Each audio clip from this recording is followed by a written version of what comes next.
Uh, can you hear me?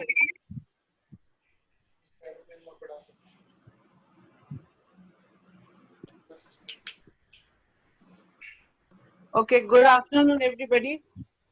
Rahul ji, we have already seen uh, for our Adenium session. I would like to introduce you today for the Rose session. Now, Rahul ji is a practicing advocate of High Court and Supreme Court of India. But besides this professional capacity, he is a passionate Rosarian, and in recognition of his contribution to the Rose Society, he is being elected the Vice President of the Rose Society of India, Indian Rose Federation rather. He has grown more than 150 rose varieties successfully, and most of them he's got them in the Thangar, as he had told us during the session earlier. He has some of the best named varieties of roses in his collection, and has had many foreign dignitaries also visit his terrace garden to see his rose varieties.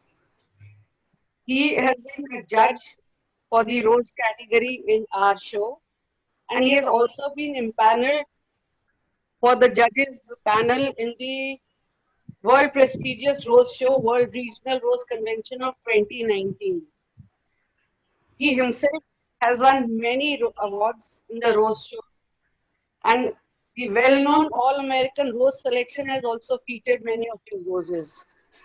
There are two varieties of roses named after him. One by Ganesh Shirke, which is known as Advocate Rahul. The other variety is Rahul Kumar by Subrata Ghosh of West Bengal. आज he will be touching briefly on roses as such different varieties, their watering and other features. But the weather is correct for pruning, which is the most important feature of a rose grower's life actually. गलत time पे pruning can completely mess up its flowering. So he is going to concentrate on that. May I request all the members that please put your questions in writing on the chat, and as usual we'll take it after the end of the show. So now I'll request Rahul ji to take over. Rahul ji. Thank you so much, thank you so much. आप सबों को मेरा नमस्कार। आज हम गुलाब के ऊपर चर्चा करेंगे, लेकिन उससे पहले मैं एक चीज कहना चाहूंगा कि गुलाब के लिए थोड़ा एक्स्ट्रा टाइम, थोड़ा एक्स्ट्रा सोच हमें क्रिएट करना पड़ेगा अपने अंदर। और हमें ऐसा नहीं गार्डन में चलेगा कि गुलाब को आम पौधों की तरह ट्रीट करनी है। ये एक अलग केयर चाहिए, एक अलग, डेफिनेटली एक ये बाकी पौधों की तरह ही है, लेकिन इसकी ट्रीटमेंट और इसकी केयर थोड़ी ज्यादा है। और गुलाब पे मैं पहले आपको थोड़ी इंट्रोडक्शन दे दूं। गुलाब रोजेसिया फैमिली से बिलोंग करता है, और रोजेसिया फैमिली एक रॉयल फैमिली मानी जाती है प्लांट किंगडम में। और इसी फैमिली में जो हमारे कई royal fruits, we can say almond, blackberries, cherries and apricots, ये इस तरह के जितने फ्रूट्स हैं वो रोजेसिया फैमिली से ही बिलोंग करते हैं। तो ये सारी चीजें हम कहीं भी पढ़ने को हमें मिल जाएगी और जानने को मिल जाएगी।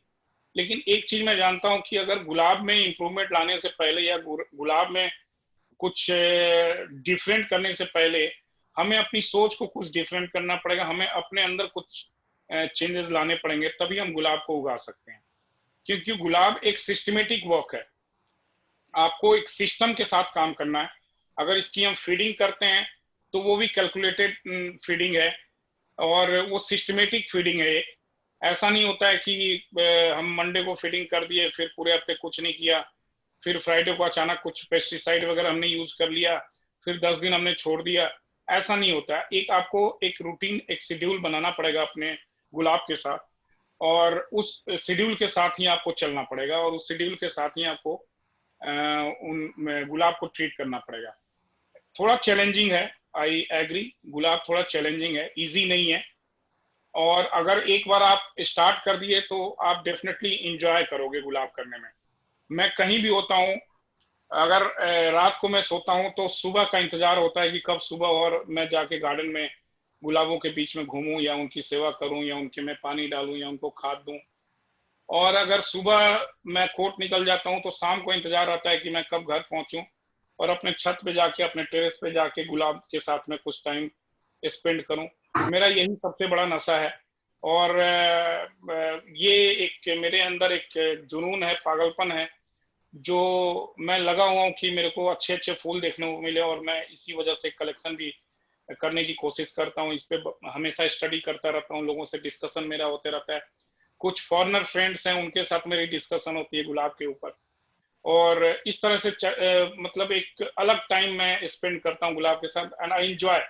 बहुत मेरे को खुशी होती है, और मैं जितना देता हूँ गुलाब को, उससे कहीं ज्यादा मेरे को सुकून और खुशी और मेंटल हैरेसमेंट से मेरे को रिलैक्स करता है गुलाब। और मेरे जो जितने स्ट्रेस हैं वो खत्म हो जाते हैं जब गुलाब के बीच में खड़ा होता हूँ और इनके फूल जब देखता हूँ। तो नॉट ओनली फूल, अगर मेरे को एक गुलाब का एक प्लेन डंडी में अगर एक आंख भी दिखता है नोट से कि एक आंख निकलना शुरू हो गया, तो वो आंख मेरे को ये बताता है कि गुलाब एक्टिवेट हो चुका है इसके अंदर, इसके मिट्टी के अंदर। जो हमें दिखता नहीं है कि मिट्टी के अंदर क्या हो रहा है, बट वी कैन फील, और ऐसा महसूस होने लगता है कि गुलाब मिट्टी के अंदर अपनी एक्टिविटी स्टार्ट कर दिया, इसके व्हाइट रूट हेयर्स आने शुरू हो गए और फीडिंग जो हम दे रहे हैं वो लेना शुरू कर दिया है, तभी इसके आंख स्टिमुलेट होते हैं। तो वो देख के भी मेरे को खुशी होती है, और लिव्स देख के भी खुशी मेरे को मिलती है, और उसके बाद जो पत्ते निकलते हैं वो देख के भी मेरे को खुशी मिलती है।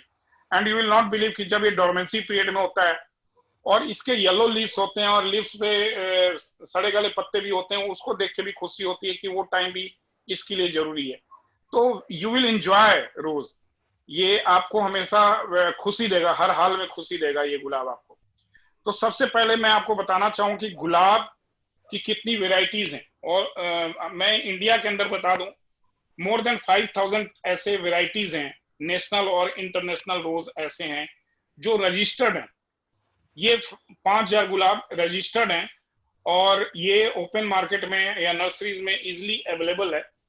और करीब इतने ही गुलाब ऐसे हैं जो अभी रजिस्टर्ड हुए नहीं है। इंडियन रोज में जो हमारे जो इंडियन ब्रीडर्स जो हैं वो तैयार कर रहे हैं जो गुलाब, वो कई अभी उन्होंने अभी रजिस्टर्ड नहीं किए, लेकिन मार्केट में मिल रहा है। तो मोर देन 5000 वेराइटी अवेलेबल है इंडिया के अंदर, और अपने चॉइस के हिसाब से हम गुलाब को परचेज कर सकते हैं, अपने जगह के हिसाब से हम गुलाब को लगा सकते हैं, और जैसी जगह है वैसे उसके हिसाब से मेरे को गुलाब सिलेक्ट करना पड़ेगा। तो पहले मैं ये बता दूं कि गुलाब कितने तरीके के होते हैं।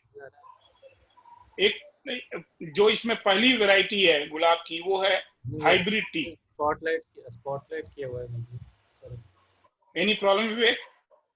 No, that's fine. Okay, so hybrid T, ये हाइब्रिड टी सुनने में बड़ा अजीब लगता है, मैं भी बड़ा सरप्राइज करता था इसका हाइब्रिड टी नाम कैसे पड़ा।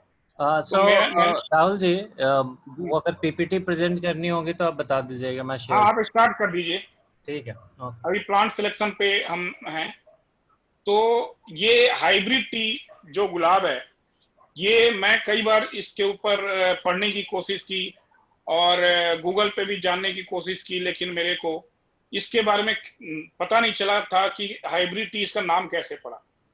तो इसमें जो हमारे पुराने रोजारियंस हैं जिनसे मैंने डिस्कशन करके ये जाना कि हाइब्रिड परपेचुअल और चाइना टी रोज, ये दो रोज को क्रॉस करके ये हाइब्रिड टी बना है। यू नो कि more than 150 varieties, species, you can say species available हैं हमारे पहाड़ों के ऊपर नॉर्दर्न हेमिस्फीयर में। और वहां से जंगलों से गुलाब को लेकर हमारे जो पुराने ब्रीडर्स, सीनियर ब्रीडर्स थे या सीनियर जो रोजारियंस थे, उन्होंने क्रॉस करके ये हाइब्रिड टी, चाहे फॉरेन के ब्रीडर्स हों या इंडियन ब्रीडर्स हों, ये हाइब्रिड टी, पोलियांथा, ये सारी वेराइटीज उन्होंने बनाया है और उसका एक नाम दिया है। और ये इंटरनेशनल नाम है, ऐसा नहीं कि इंडिया में है या मैं बता रहा हूँ, ये इंटरनेशनल वेराइटीज हैं। तो हाइब्रिड टी एक हाइब्रिड परपेचुअल एक वेराइटी थी, लाइक वाइल्ड रोज की एक स्पीसीज थी, और एक चाइना टी रोज एक वेराइटी थी, जिन दोनों को क्रॉस करके तैयार किया गया हाइब्रिड टी। हाइब्रिड टी की जो लाइक नेचर है, वो एक स्टेम के ऊपर जो हम मार्केट में देखते हैं, जो कमर्शियल गुलाब होते हैं, वो भी हाइब्रिड ही होते हैं। तो एक स्टेम के ऊपर एक बहुत ही खूबसूरत बड़ा फूल, जिसका खिलने का स्टाइल अपने आप में बहुत खूबसूरत होता है, और उसके आप हाई सेंटर कर सकते हैं, वो हाई सेंटर के साथ एक गुलाब खिलता है, और स्पेसिमेन ब्लूम्स होते हैं मोस्टली। तो ये हाइब्रिड टी रोज एक स्टेम पे एक गुलाब खिलेगा, लेकिन वो एक गुलाब कई खुशियां लेकर आपके सामने ला सकता है। उसके बाद आती है ग्रांडी फ्लोरा, एक अलग वैरायटी है। ग्रांडी फ्लोरा हाइब्रिड टी और फ्लोरीबंडा को मिला के क्रॉस करके तैयार किया है ग्रांडी फ्लोरा। ग्रांडी फ्लोरा का साइज हाइब्रिड टी गुलाब से थोड़ा छोटा होता है, लेकिन ये बंच में खिलता है, सिंगल स्टेम में एक नहीं, ये बंच में खिलता है। मुश्किल मैं समझता हूँ 8-10 फ्लावर एक साथ ये खिलते हैं ग्रांडी फ्लोरा जो होते हैं। उसके बाद एक वैरायटी है फ्लोरीबंडा, ये हाइब्रिड टी और पोलियांथा, ये दो वैरायटी को क्रॉस करके तैयार किया गया है फ्लोरीबंडा। फ्लोरीबंडा एक स्टेम में मोर देन 10 रोजेस, और आप कह सकते हैं 10 से 50 फूल के बीच में एक साथ खिलते हैं। उसके बाद आता है पोलियांथा मिनिएचर, ये भी एक स्टेम में बंच में। पोलियांथा तो एक साथ मोर देन 100 फ्लावर्स एक बंच में होते हैं, एंड मिनिएचर भी इसी तरह से 20-25 फूल एक साथ खिलते हैं। मिनिएचर यानी छोटा रोज, नाम से ही पता चलता है। तो ये गुलाब की ऐसी वेराइटीज हैं, और वेराइटीज के हिसाब से आप अपने जो जगह है जहाँ पे धूप है और हवा अगर मिल रही है, तो उसके हिसाब से आप गुलाब लगा सकते हैं। तो उसके बाद मैं पहले डिस्कशन करना चाहूंगा, ये आप कुछ वेराइटीज आगे आप विवेक दिखा दो, फ्लोरीबंडा का मिनिएचर और पोलियांथा के कुछ फ्लावर्स पिक्स मैंने शेयर किए हुए हैं आप लोगों के साथ। अब बात आती है लोकेशन की, location for plants, rose plants. ये किस तरह के लोकेशन में हम बेस्ट रिजल्ट ले सकते हैं, अच्छा रिजल्ट ले सकते हैं।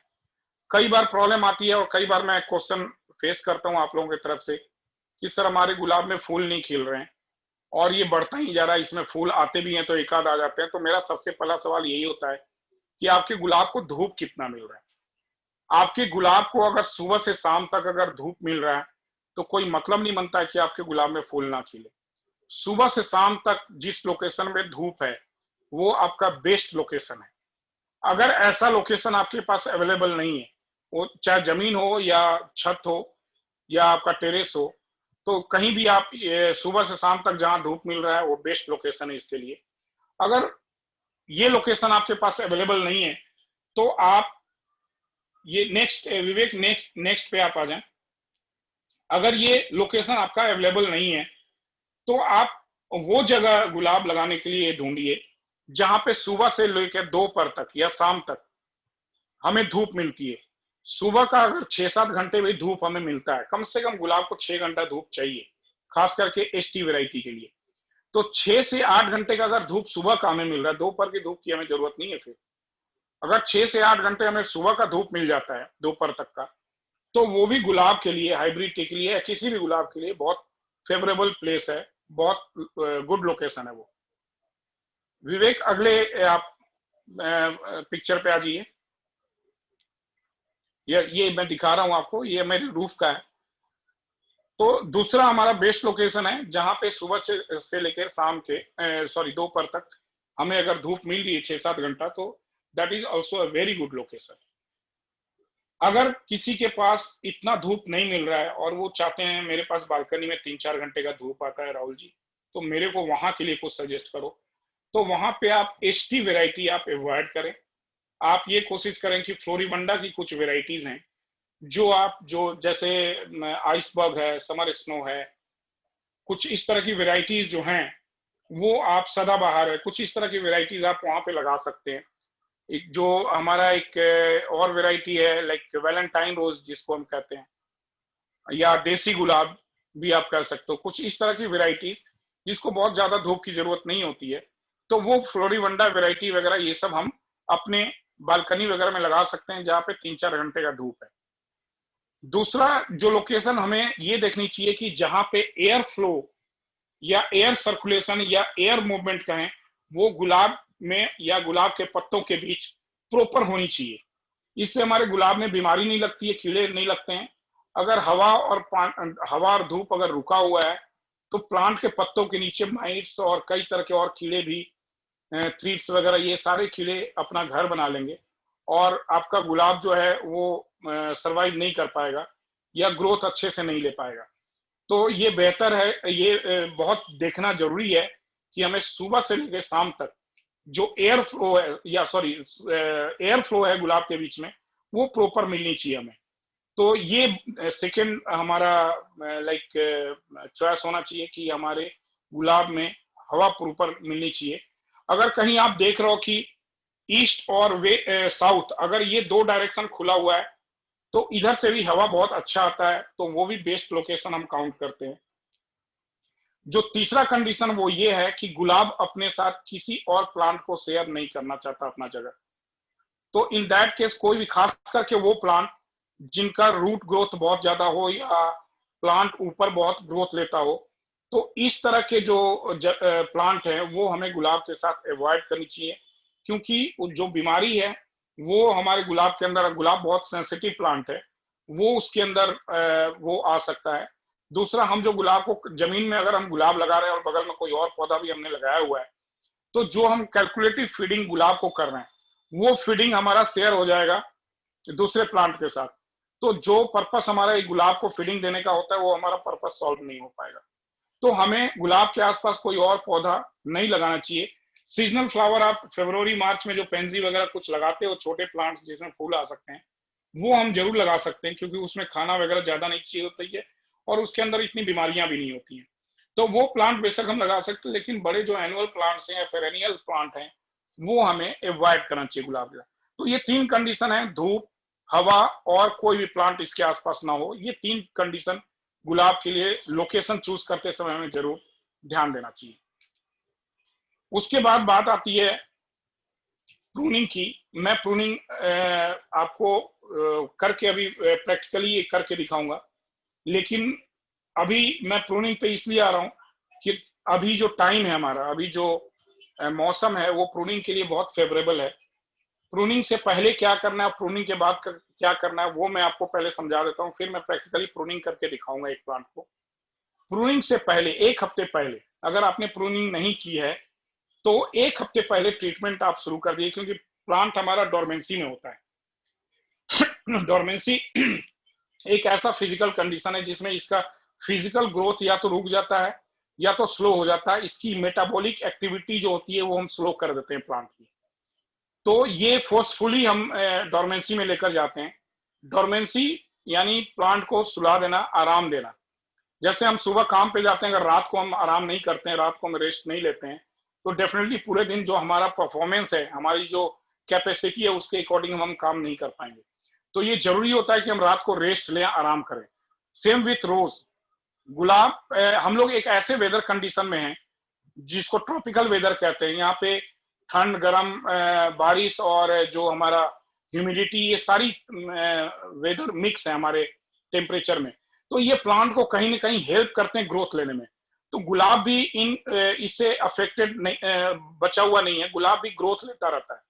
तो फोर्सफुली हम गुलाब को डोरमेंसी में भेज देते हैं कि तुम सो जाओ। एक बच्चे की तरह जबरदस्ती हमें सुलाना पड़ता है कि सुबह तुम्हें स्कूल जानी है, तुम सो जाओ।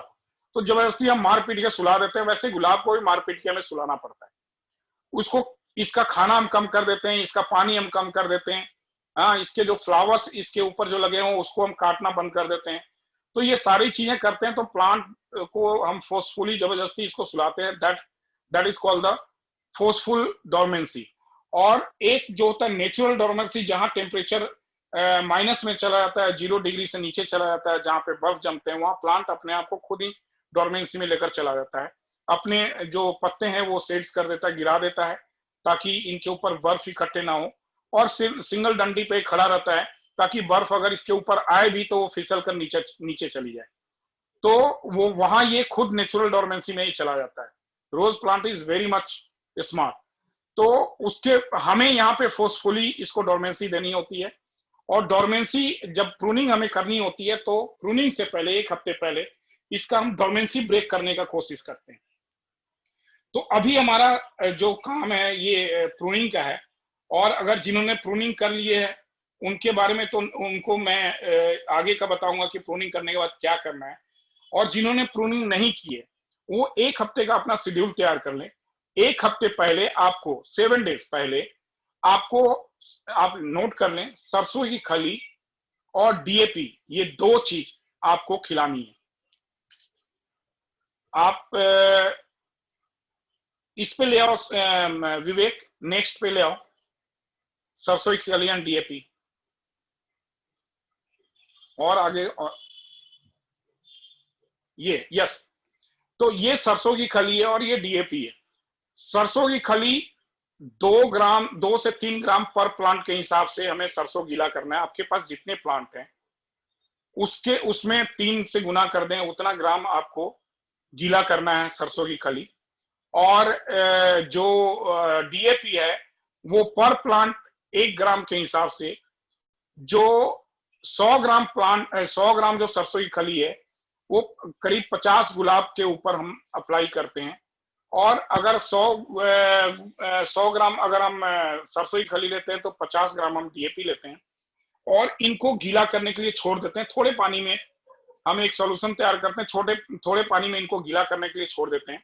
और यहाँ पे एक नोट करने वाली ये बात है कि जिस दिन आप गीला कर रहे हैं उसके 3rd day, not 4th day, 4th day नहीं होना चाहिए, 3rd डे ही इसको इसमें जो और पानी डाइल्यूट करके और पानी इसमें मिला के, ताकि हमारे जितने गुलाब हैं सब में इक्वल पानी हम ½ लीटर या 1 लीटर पानी हम मिला सके, उतना पानी हम इसमें डाइल्यूट कर देते हैं, मिला देते हैं पानी।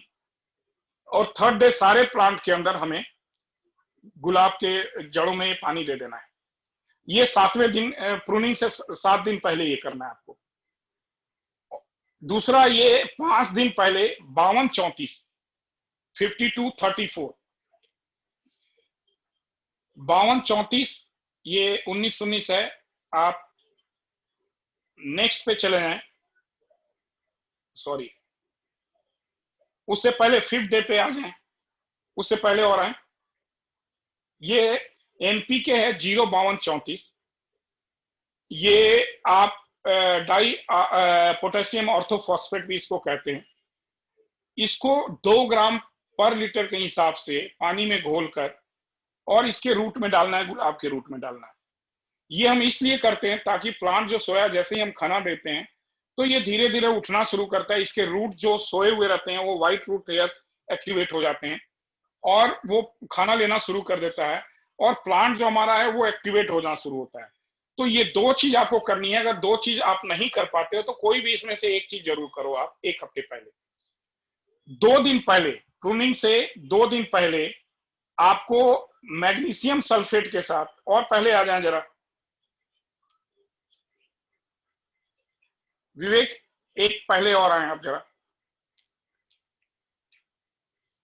प्रूनिंग से 2 दिन पहले और पहले, हाँ, प्रूनिंग से 2 दिन पहले आपको कोई भी आपके पास अगर इंसेक्टिसाइड पेस्टिसाइड पड़ा हुआ है उसमें 2 ml पर लीटर के हिसाब से वो इंसेक्टिसाइड लें आप। उसमें 2 ग्राम पर लीटर के हिसाब से MgSO4 मिला लें और हो सके तो उसमें एक फंगीसाइड भी मिला लें। ये 3 चीज मिला के और 2 दिन पहले, गुलाब के प्रूनिंग से 2 दिन पहले स्प्रे करना है। ये स्प्रे हम इसलिए करते हैं क्योंकि बारिश के मौसम में इसमें कीड़े लगे होते हैं, बहुत सारी परेशानियां होती हैं गुलाब के अंदर, और हम बिल्कुल गुलाब को छोड़ देते हैं ताकि इसके पत्ते वगैरह खराब हों और नीचे गिर जाएं, क्योंकि फाइनली हमें इसके लीव्स हटाने होते हैं। तो ये सारी चीजें हम साफ करने के लिए और सारी प्रॉब्लम सॉल्व करने के लिए ये 2 दिन पहले हम जरूर स्प्रे करते हैं। और गुलाब को MgSO4 बहुत पसंद है, मैग्नीशियम सल्फेट, तो वो पत्तों पे जैसे ही स्प्रे करते हैं तो ये भी डोरमेंसी ब्रेक करने का काम करता है। तो ये आपको 3 चीजें करनी है। 3 चीजें अगर नहीं हो जाए तो कम से कम 52-34 या सरसों की खली कोई एक जरूर खिलाएं और 2 दिन पहले ये जरूर आप करें। प्रूनिंग से 2 दिन पहले ये जरूर आपको करनी है। उसके बाद बात आती है प्रूनिंग करने के, उसके बाद हम प्रूनिंग कर लेंगे और प्रूनिंग करने के बाद 7 दिन के बाद फिर यही चीज रिपीट करनी है हमें। जब हम प्रूनिंग कर लेंगे उसके बाद हम प्लांट को छोड़ देंगे और प्रूनिंग के 7 दिन के बाद हम फिर इसको रिपीट करेंगे। 5th डे 52-34 हम खिलाएंगे, 7th डे हम सरसों की खली और DAP खिलाएंगे और एक बार फिर से MgSO4 और जो भी हमारे पास इंसेक्टिसाइड पेस्टिसाइड पड़ा हुआ है उसके साथ मिला के एक बार हम इसको स्प्रे, 7 दिन के बाद एक बार और हमें स्प्रे करना है। उसके बाद हमें बिल्कुल रिलैक्स हो जाना है, प्लांट को छोड़ देना है। उसके बाद हमें फीडिंग शुरू करनी है 12 दिन के बाद। जो 12 दिन के बाद क्या फीडिंग शुरू करनी है वो मैं आपको बता रहा हूं, लेकिन उससे पहले आप ये देख लें कि प्रूनिंग करने के बाद हम चूंकि डोरमेंसी में गुलाब को पानी वगैरह खाना वगैरह हम कम देते थे, तो प्रॉपर पानी, अभी जैसे दिल्ली के मौसम में मैंने अपनी प्रूनिंग कर ली है प्लांट्स की, तो दिल्ली के मौसम में अभी सुबह और शाम दोनों टाइम जो खंगर में जिनका गुलाब उग रहा है, उसमें खंगर में कोई भी गुलाब उगाना बहुत आसान है या कोई और प्लांट भी उगाना बहुत आसान है, लेकिन उसका मॉइस्चर मेंटेन करना थोड़ा स्मार्टली उसके ऊपर हमें काम करना पड़ेगा कि गुलाब के अंदर जो अगर खंगर में हम गुलाब लगाए हुए हैं तो उसका मॉइस्चर को हमें मेंटेन करना पड़ेगा, या कोकोपीट में हम लगाए हुए हैं तो उसमें भी मॉइस्चर मेंटेन करना पड़ेगा। अगर हमारा सॉइल में मीडिया है तो उसमें भी हमें मॉइस्चर मेंटेन करना पड़ेगा। तो पानी जो देने का जो तरीका होता है वो मैं आज फिर एक बार बताऊंगा कि कैसे देना है पानी। लेकिन आप प्रूनिंग के बाद आप ध्यान रखो कि सुबह शाम गुलाब के ऊपर नहलाना, ये मैं बार बार बोलता हूँ, हर वीडियो में, हर वेबिनार में, हर जगह में एक बार बोलता हूँ कि खाना और दवाई से ज्यादा काम करता है गुलाब के ऊपर नहलाना। अगर आप गुलाब को रोज नहला रहे हो, आप देखो गुलाब की रंगत क्या हो जाती है, आपको देख कर ही दिल खुश हो जाएगा। गुलाब को बारिश बहुत पसंद है, गुलाब को पानी बहुत पसंद है। अगर आप इसको नहलाते हो तो इसके बहुत इसको खुशी मिलती है और ये बहुत अच्छा ग्रोथ लेता है। तो ये थंब रूल है कि आप गुलाब को, मैं और कोई थंब रूल नहीं बताता हूँ, एक ही थंब रूल बनाता हूँ कि गुलाब को नहलाओ रोज आप। तो रोज आपको एक बार जैसे प्रूनिंग के बाद इसके जो बर्ड्स हैं, इसके जो नोट्स हैं, उनको उठाने के लिए, उनको उनके ग्रोथ के लिए, मॉइस्चर मेंटेन करने के लिए हमें इसको नहलाना बहुत जरूरी है। अब 12 दिन बाद हम क्या फीडिंग करेंगे, मैं उस पे आ जाता हूं। 12 दिन के बाद जो हमारी फीडिंग होगी, अगर हम ऑर्गेनिक फीडिंग की बात करें तो मैं पहले भी कई बार जो यहाँ पे मेरा क्लास हुआ है उसमें भी मैंने शेयर किया हुआ था। जो नवल एग्रो का जो मैं यूज करता हूं, मेरे को और कहीं से ऑर्गेनिक मेरे को मिले नहीं, और जो मिले उसमें मेरे को उतना अच्छा रिजल्ट मिला नहीं। तो नवल एग्रो का जरूर मैं प्रोडक्ट यूज करता हूं। मैं जैसे मैं साफ बता रहा हूं, जैसे मैं आपको इक्वेशन प्रो के लिए बताता हूं या एनपीके के लिए बताता हूं, वैसे ही मैं इसके लिए बताऊंगा कि नवल एग्रो का जो हमारा ताकत है और सुपर माइक्रो 7 है या नैनो फाइट है और एक ह्यूमेट है, ये 4 प्रोडक्ट इनके बहुत यूजफुल हैं। खास करके जो ताकत है, ताकत के अंदर सीवीड्स हैं, सीवीड्स से तैयार किया गया है, ये ऑर्गेनिक फार्मिंग में आता है। ऑर्गेनिक फार्मिंग में 3 तरह के जो फीडिंग होती है, 3 तरह की फीडिंग होती है। एक तो होती है अलाउ, एक होता है रेस्ट्रिक्टेड और एक होता है प्रोहिबिटेड।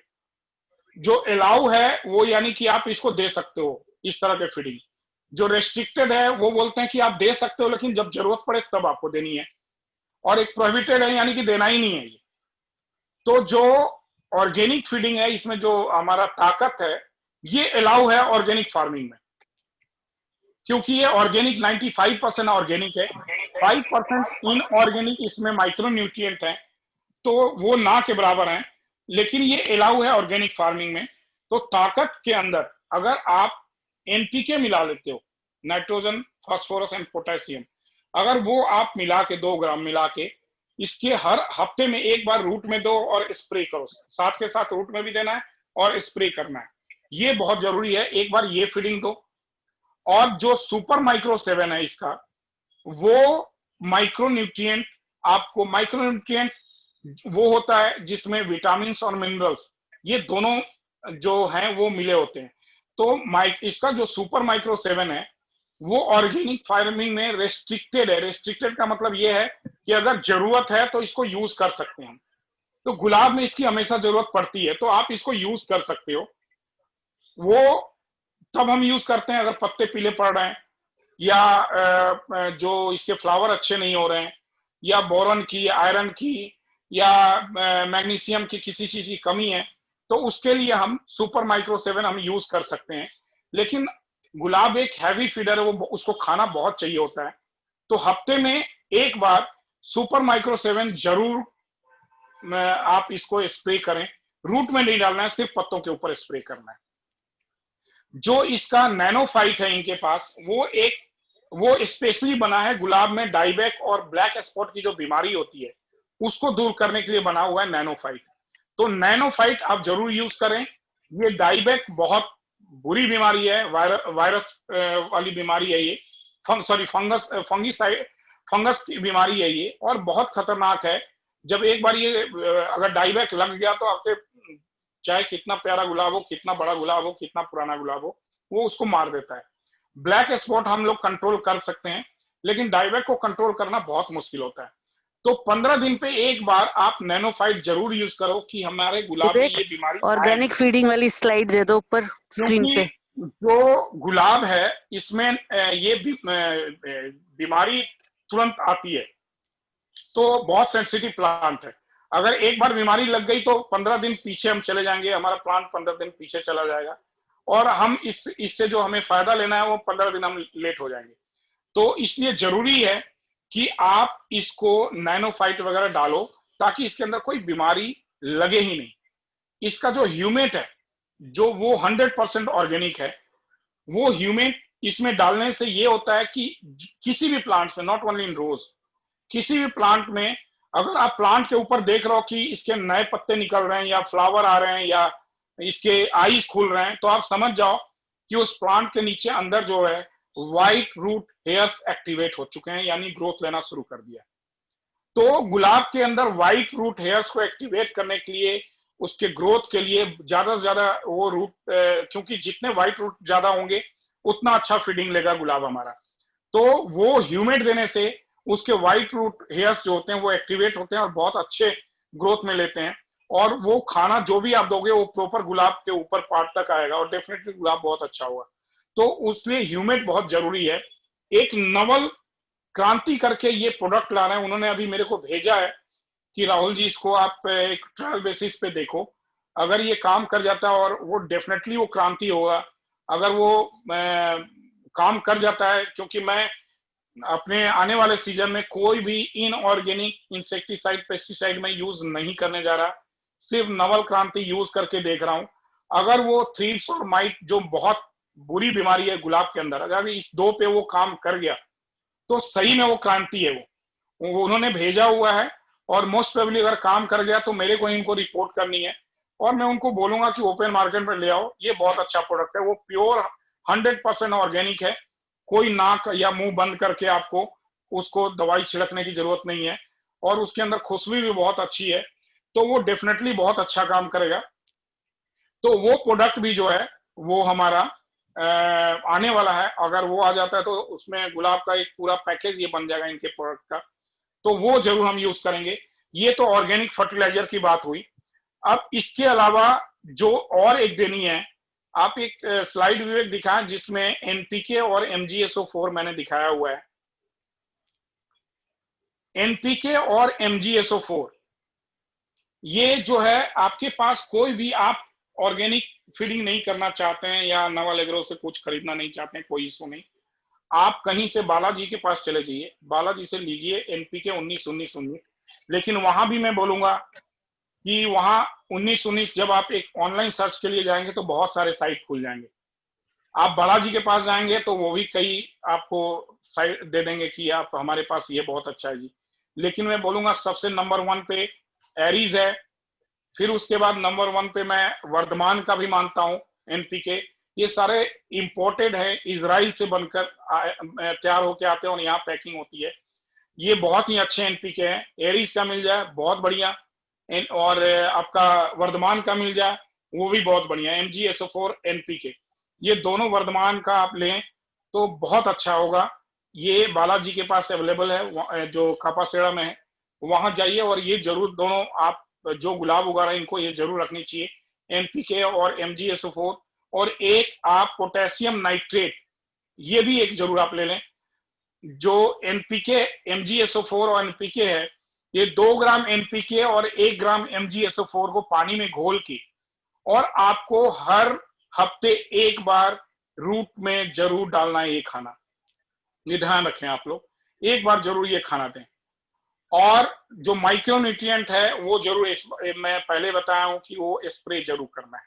अगर आप नवल का सुपर माइक्रो 7 नहीं लेना चाहते हैं बाहर मार्केट से, जिस पे आपको भरोसा है, आपको जिस पे लगता है कि बहुत अच्छा माइक्रोन्यूट्रिएंट है, ऐसा नहीं कि आप मार्केट में कुछ भी उठा लें और बेवकूफ बन जाए और उसमें पैसा भी जा रहा है, आपका टाइम भी जा रहा है, एनर्जी भी जा रहा है और आपके गुलाब के ऊपर असर भी नहीं हो रहा है।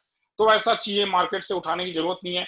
मैं उन प्रोडक्ट को आपके सामने रख रहा हूँ जिससे मेरे को पिछले 5-6 सालों में बेनिफिट मिली है, उन प्रोडक्ट को मैं आपके सामने रख रहा हूं मैं। तो ये सारी चीजें हैं। और आप एनपीके और MgSO4 इसको आप फीडिंग दो, हफ्ते में एक फीडिंग आप इसका जरूर दिया करो। जो मैं 13-0-45 जिसको हम पोटेशियम नाइट्रेट कहते हैं, ये आप एक जरूर रख लें जब गुलाब के अंदर बड बनना शुरू हो जाए। मैं एक चीज दिखाऊंगा, जब गुलाब के अंदर आपको दिखे कि ऐसा छोटा बर्ड तैयार हो गया गुलाब के अंदर, तो एक आपको जो एनपीके जो है 13-0-45 पोटेशियम नाइट्रेट, वो आप स्प्रे करेंगे तो गुलाब का साइज, गुलाब के जो स्टेम है और जो डंडे हैं और लीव्स वगैरह हैं, वो जो कलर्स हैं, वो सारे पोटेशियम नाइट्रेट से फायदा उनको मिलता है। तो वो जरूर आप यूज करें 13-0-45, वो स्लाइडिंग में मेरे नहीं है, वो आप जरूर यूज करें आप। तो ये तो वो बात हुई जो एक रेगुलर फीडिंग की है। अब हमारे जो व्यूअर्स हैं, कुछ ऐसे व्यूअर्स भी हैं जो कहते हैं राहुल जी मेरे से तो ये ऑर्गेनिक वाली नई फीडिंग हजम नहीं हो रही है और मेरे को ये एनपीके और MgSO4 भी बात हजम नहीं हो रही है। तो मेरे को तो कोई ऐसा जादू बता दो जो हफ्ते में एक बार करूं और मेरा गुलाब का अच्छा काम चल जाए। तो आप ये कर सकते हो, इसमें भी फ्लावरिंग आएगा, उतना अच्छा फ्लावरिंग नहीं आएगा लेकिन फ्लावरिंग अच्छा आएगा, ठीक आएगा। इसमें मैंने ये आपको बताया हुआ है, ये आप मिक्सर जरूर तैयार कर लें। इसमें जो हमारा बोन मिल है वो 1 kg है, जो नीम खली है वो 1 kg है, DAP di amino phosphate 250 gram, potash 250 gram, super phosphate 300 gram, zinc sulphate 200 gram, magnesium sulphate 300 gram, NPK 250 gram, plaster of Paris जो POP जिसको हम कहते हैं, ये फर्टिलाइजर शॉप पे नहीं मिलेगा, डेफिनेटली ये हार्डवेयर के शॉप पे मिलेगा, ये 100 ग्राम, और मस्टर्ड केक 300 ग्राम। ये एक आप सारे को मिलाकर एक अपने किसी एयर टाइट कंटेनर में रख लें और हफ्ते में एक चम्मच आपको अपने गुलाब के रूट के आसपास छिड़काव कर देना है, इसका डाल देना है। डालते समय ये ध्यान देने वाली बात है, कृपया नोट करें इसको, कई लोग गलती कर जाते हैं कि इसको डालने से पहले हमें कुड़ाई कर लेनी है, डालने के बाद नहीं कुड़ाई करनी है, डालने से पहले कुड़ाई कर लो। डालने के बाद अगर कुड़ाई करोगे तो इसमें कुछ ऐसी चीजें हैं जो रूट को अगर डायरेक्ट टच करेंगी तो आपके प्लांट को डैमेज कर सकती है। तो कभी भी इसको डालने के बाद कुड़ाई नहीं करनी है।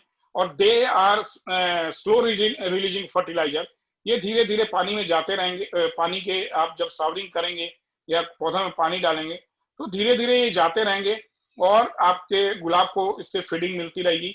तो हफ्ते में एक बार आप ये जरूर फीडिंग करें। और माइक्रो न्यूट्रिएंट, ये तो मैं आपके रूट जोन की फीडिंग की बात कर रहा हूँ। रूट के ऊपर जो हमारा प्लांट्स है उसके ऊपर आपको माइक्रो न्यूट्रिएंट तो हर हफ्ते देना है, इसमें आपकी जान बचने वाली नहीं है। वो जरूर एक बार फीडिंग करनी है और नहलाना जरूर है। अगर आप इतना भी कर लेते हो तो आपके गुलाब बहुत अच्छे हो सकते हैं। लेकिन अगर आप चाहते हो एक्स्ट्रा ऑर्डिनरी रिजल्ट तो डेफिनेटली ताकत के अंदर एनपीके ये भी खिलाओ और ताकत के अंदर एनपीके मिला के जरूर एक बार हफ्ते में फीडिंग करो, डेफिनेटली बहुत अच्छा रिजल्ट मिलेगा। MgSO4 और माइक्रोन्यूट्रिएंट अगर आप रूट में नहीं डालना चाहते हो तो स्प्रे भी कर सकते हो। माइक्रोन्यूट्रिएंट तो ऐसे भी स्प्रे करना है। तो MgSO4 भी जो है ये वाटर सोल्यूबल फर्टिलाइजर्स हैं, तो ये आप जरूर स्प्रे करें। जो एनपीके है that stand for nitrogen, phosphorus and potassium, they are called the macronutrient. Macronutrient and micronutrient दो तरह के खाना होते हैं जो हम भी लेते हैं अपने खानों में। जो नाइट्रोजन होता है वो रूट के बाहर जो प्लांट है उस पे काम करता है। ये इसके अंदर प्रोटीन और जो एमिनो एसिड वगैरह सारी चीजें होती हैं जिससे कि प्लांट के अंदर फोटोसिंथेसिस का प्रोसेस होता है। जो फास्फोरस है वो जमीन के अंदर काम करता है, व्हाइट रूट हेयर वगैरह या रूट की ग्रोथ के लिए वो सारा काम करता है। एंड जो पोटेशियम है या पोटास जो है वो ओवरऑल ग्रोथ के लिए, प्लांट्स के कलर के लिए, लीव्स के लिए, ग्रोथ के लिए, ये सारी चीजों के लिए पोटेशियम है। तो ये आता है मैक्रोन्यूट्रिएंट, यानी नाइट्रोजन, फास्फोरस एंड पोटेशियम, ये जरूर फीड करनी चाहिए। और माइक्रोन्यूट्रिएंट में हमारा विटामिन और मिनरल्स ये दोनों आ जाते हैं, ये भी हमें जरूर देना चाहिए। और इसकी डेफिशिएंसी ना हो इसीलिए हर हफ्ते आपको खिलानी है। अगर आप गार्डनिंग कर रहे हो, थोड़ा क्वाइट चैलेंजिंग, अगर आप कहते हो गार्डनिंग तो नाम के लिए गार्डनिंग करो, दिल से गार्डनिंग करो और रियल मायने में गार्डनिंग करना सीखो, तो डेफिनेटली आपको मजा भी आएगा एंड यू विल एंजॉय कि आप जो कर रहे हो उसका आउटकम क्या आ रहा है, उसका रिजल्ट क्या आ रहा है। तो ये तो हुई फीडिंग की बात। अब आती है बात वाटरिंग की। विवेक, वाटरिंग पे लेके आओ जरा। पानी देने का जो तरीका होता है, शायद इसमें वीडियो अपलोड नहीं है, पानी देने का जो तरीका होता है वो मैं बता दूं। आप जब भी पाइप से पानी देते हो तो उसके अंदर पाइप में थोड़ी फोर्स होनी चाहिए, या तो 1/2 HP का पावर का उसमें कोई भी आप मोटर लगा दो और उसके अंदर जो नोजल होता है उसमें लगा दो ताकि फुहारा बन के निकले, और पत्तों को उससे नहलाना है। और पानी देने का जो तरीका होता है, कई लोग पानी देते रहते हैं, पानी गमले से नीचे से भी निकलता रहता है और पानी दिए जा रहे हैं। पानी देने का तरीका ये होता है, मैं कई बार लोगों को समझाता हूँ, समझ में नहीं आती है, तो उनके लिए मैंने एक सिस्टम तैयार किया हुआ, एक तरीका निकाला हुआ है कि आपको 10 की गिनती गिननी है। एक प्लांट के ऊपर 10 की गिनती गिन के आपको पानी देना है। जो फर्स्ट 5 की गिनती है वो पत्तों के ऊपर सावरिंग करनी है, और नेक्स्ट जो 5 की गिनती है, ये आ गया वीडियो, प्लीज आप इसको रन करें। जो नेक्स्ट 5 की गिनती है वो आप उसके रूट जोन में आप डालेंगे, तो वो काउंटिंग होगा। बहुत आराम से काउंटिंग करनी है, जल्दीबाजी में काउंटिंग नहीं करनी है। 1 2 3 4 5, ये काउंटिंग करनी है हमारे पत्तों के ऊपर। जब ये हो जाए तो जो नोजल है उसको रूट जोन की तरफ हम मोड़ देंगे, और फिर काउंटिंग करनी है 1 2 3 4 एंड 5। ये 5 गिनती करके उसके नोजल से हम इसके रूट जोन में भी पानी देंगे। तो ये 10 की गिनती गिननी है एक प्लांट के ऊपर पानी देने का, ये तरीका होना चाहिए। इससे ये होगा कि जो प्लांट्स वगैरह, जो पत्ते वगैरह हैं वो धुल जाएंगे, और नीचे जो रूट जोन में जो पानी जाना होगा वो भी चला जाएगा। अगर आपका प्लांट कोकोपीट में है, अगर कोकोपीट गीला है, तो आपको सिर्फ फोलियर स्प्रे करना है, रूट जोन में पानी नहीं देना है। अब आप कहेंगे कि कैसे पता चलेगा कोकोपीट? कई लोग देखते हैं कि कोकोपीट को नीचे से खोद के देखेंगे कि अंदर गीला है नहीं। देखने की जरूरत नहीं है। अगर ऊपर का लेयर ड्राई है तो आप पानी दो रूट जोन में, अगर ऊपर का लेयर ड्राई नहीं है, गीला है, तो आपको सिर्फ उसके फोलियज में फीडिंग पानी देनी है, रूट जोन में पानी नहीं डालनी है। Same with soil media also. Soil media में अगर सॉइल ऊपर का लेयर गीला है तो आपको सिर्फ उसके पत्तों के ऊपर पानी डालने हैं, उसके नीचे रूट जोन में आपको पानी देने की जरूरत नहीं है। लेकिन खंगर में अगर या सिंदर में आप गुलाब लगा रहे हो तो आपको उसमें पानी जरूर देनी है। ये मिनिमम रिक्वायरमेंट है जो 10 की गिनती मैंने बताई है। तो खंगर में आप नीचे भी पानी दे सकते हो और ऊपर भी पानी दे सकते हो, सुबह और शाम जैसे पानी देना चाहो दे सकते हो। लेकिन कोकोपीट और जो सॉइल मीडिया है उसके साथ आपको ध्यान रखना पड़ेगा कि पानी जो है हम तभी देंगे नीचे जब ऊपर का लेयर हमारा ड्राई होगा। तो ये पानी देने का जो सिस्टम है ये बहुत इंपॉर्टेंट है। पानी देना, अगर कोई गार्डनर अच्छी गार्डनिंग करना चाहता है और उसको अगर पानी देना आ गया तो वो हमेशा वो भी खुश रहेगा और उसके प्लांट भी खुश रहेंगे, और जो नर्सरी में हम हजारों रुपए खर्च करके आते हैं वो पैसे भी हमारे सेफ रहेंगे। पानी किस प्लांट में कितना चाहिए, कब देना चाहिए, कब नहीं देना चाहिए, कितने मात्रा में देनी चाहिए, किस क्वांटिटी में देनी चाहिए, ये हमें जरूर सीखना पड़ेगा। अगर आप एक प्लांट खरीद कर ले रहे हो, मैं गुलाब की बात नहीं कर रहा हूँ, किसी भी प्लांट की बात कर रहा हूँ, अगर एक प्लांट लेकर आ रहे हो तो एटलीस्ट उसके नेचर को समझना पड़ेगा, उसके रिक्वायरमेंट को समझनी पड़ेगी। हम हर प्लांट को सेम डंडे से नहीं मार सकते, सेम डंडे से नहीं चला सकते, सेम सिस्टम से नहीं चला सकते। हर प्लांट का एक अपना एक कैरेक्टर है, अपना एक नेचर है, और उसी नेचर वो कैरेक्टर के साथ वो रहेगा। आपकी वजह से वो नेचर या कैरेक्टर अपना बदलने वाला नहीं है। आपको अपने आप को चेंज करना पड़ेगा प्लांट्स के अकॉर्डिंग। प्लांट्स आपको अपने आप को चेंज नहीं करने जा रहा आपके अकॉर्डिंग, आपको चेंज करना पड़ेगा प्लांट के अकॉर्डिंग कि प्लांट को क्या चाहिए, कैसे रिक्वायरमेंट देनी है, कि किस मात्रा में खाना देनी है, किस मात्रा में पानी देनी है। ये चीज हमें सीखना बहुत इंपॉर्टेंट है। और जो गार्डनिंग है, gardening is the game of water. सारा खेल पानी का है। आप पानी देना सीख गए, प्लांट से पानी से प्लांट मरते भी हैं और पानी से प्लांट चलते भी हैं। तो ये चीज हमें सीखनी पड़ेगी कि प्लांट को कब, कहाँ, कितने मात्रा में, कैसे पानी हमें देना है। तो ये वाटरिंग की बात हो गई। अब आ जाती है इंसेक्टिसाइड, पेस्टिसाइड। ये बहुत इंपॉर्टेंट फैक्टर है गुलाब के अंदर, रोज कल्चर के अंदर। गुलाब में मैं कई बार बता चुका हूं, फिर बता रहा हूं कि ये बहुत सेंसिटिव प्लांट है। इसके अंदर बीमारी बहुत जल्दी लगती है। तो हमें ये नहीं वेट करना है कि जब बीमारी लग जाएगी तब हम दवाई देंगे, वो नहीं करना है। आप इसके अंदर हफ्ते में एक दिन जरूर अपना फिक्स कर लो अपने अकॉर्डिंग, जब आपको इसके अंदर इंसेक्टिसाइड या पेस्टिसाइड इसके ऊपर देनी है। टाइम हमेशा होना चाहिए शाम में 4 बजे के बाद। सुबह में कोई भी इंसेक्टिसाइड, कोई भी पेस्टिसाइड मॉर्निंग टाइम में नहीं देनी चाहिए। उसका रीजन ये है कि जो मॉर्निंग टाइम में जो भौरे होते हैं, जो बीज होते हैं, कुछ यूजफुल बीज होते हैं जैसे हनी बीज वगैरह होते हैं, ये घूम रहे होते हैं पौधों के ऊपर और इनके फूल के ऊपर घूम रहे होते हैं। और अगर आप मॉर्निंग टाइम में इनके ऊपर वो छिड़काव करेंगे तो डेफिनेटली वो बेचारे मर जाएंगे। तो कभी भी मॉर्निंग आवर में हमें प्लांट के ऊपर इंसेक्टिसाइड या पेस्टिसाइड नहीं छिड़काव करनी चाहिए, हमेशा शाम में 4 बजे के बाद करनी चाहिए। और जो 2-3 तरह के गुलाब में 2-3 तरह की दवाई हमेशा रखो। जर्मन टेक है, काका है, एटोकेन है, नुआन है, मिलाथियन है। ये इस तरह की 2-3 दवाई रखो। एक दवाई हमेशा हमें नहीं देना है, हमें दवाइयां रोटेट करके देनी है। क्योंकि अगर एक ही दवाई आप इसके ऊपर बार बार छिड़क रहे हो तो वो हैबिचुअल प्लांट उसके लिए हैबिचुअल हो जाएगा, जो इसके कीड़े हों वो भी हैबिचुअल हो जाएंगे, वो कभी खत्म नहीं होने वाला है। तो हम रोटेट करके दे रहे हैं। अगर इस बार मैं नुआन दे रहा हूं तो अगली बार मैं मिलाथियन दूंगा, उसके बाद अगली बार कोई फंगीसाइड में स्प्रे करूंगा, उसके बाद मैं जर्मन टेक यूज करूंगा। तो 2-3 तरह की आप दवाई इस तरह की रखो और उसको रोटेट करके हर हफ्ते में एक बार जरूर छिड़काव करो। यहाँ पे मैंने आपको दिखाया है साफ और इक्वेशन प्रो। इक्वेशन प्रो आपको 2 महीने में एक बार इसका छिड़काव करना है, 1 ml पर लीटर, 1 या 1.5 ml पर लीटर के हिसाब से। और साफ जो है वो 2 ग्राम पर लीटर के हिसाब से पानी में छिड़क डाल के और इसके ऊपर छिड़काव करनी है। वो इक्वेशन प्रो और साफ वाला एक बार आप जरूर स्लाइड दिखा दो विवेक। अब मैं एक प्रूनिंग एक लाइव करके दिखा देता हूं और उसके बाद मैं आपको आपका क्वेश्चन ले लूंगा मैं। लेकिन उससे पहले मैं आपको बता दूं प्रूनिंग इंपॉर्टेंट क्यों है, क्यों जरूरी है प्रूनिंग, वाई प्रूनिंग। हम बिना प्रूनिंग के भी तो गुलाब उगा सकते हैं, नहीं उगा सकते। अच्छा गुलाब नहीं उगा सकते। उगाने का गुलाब अगर जिंदा है तो वो भी कहेंगे कि हमारे पास गुलाब लगा हुआ है जी। लेकिन गुलाब अगर फ्लावर, हम गुलाब को फ्लावर के लिए लगाते हैं, अगर फ्लावर नहीं दे रहा है तो वो होना ना होना बात बराबर है। प्रूनिंग से एक तो कई बेनिफिट हैं।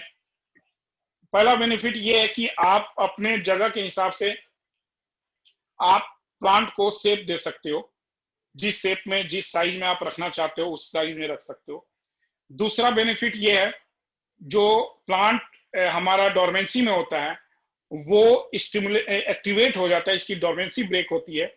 और जैसे ही हम प्रूनिंग करते हैं तो इसके नोड्स हैं, इसके जो बर्ड्स हैं, इसके जो आईज हैं, वो एक्टिवेट हो जाते हैं, वो स्टिमुलेट हो जाते हैं और वो ग्रोथ लेना शुरू कर देते हैं।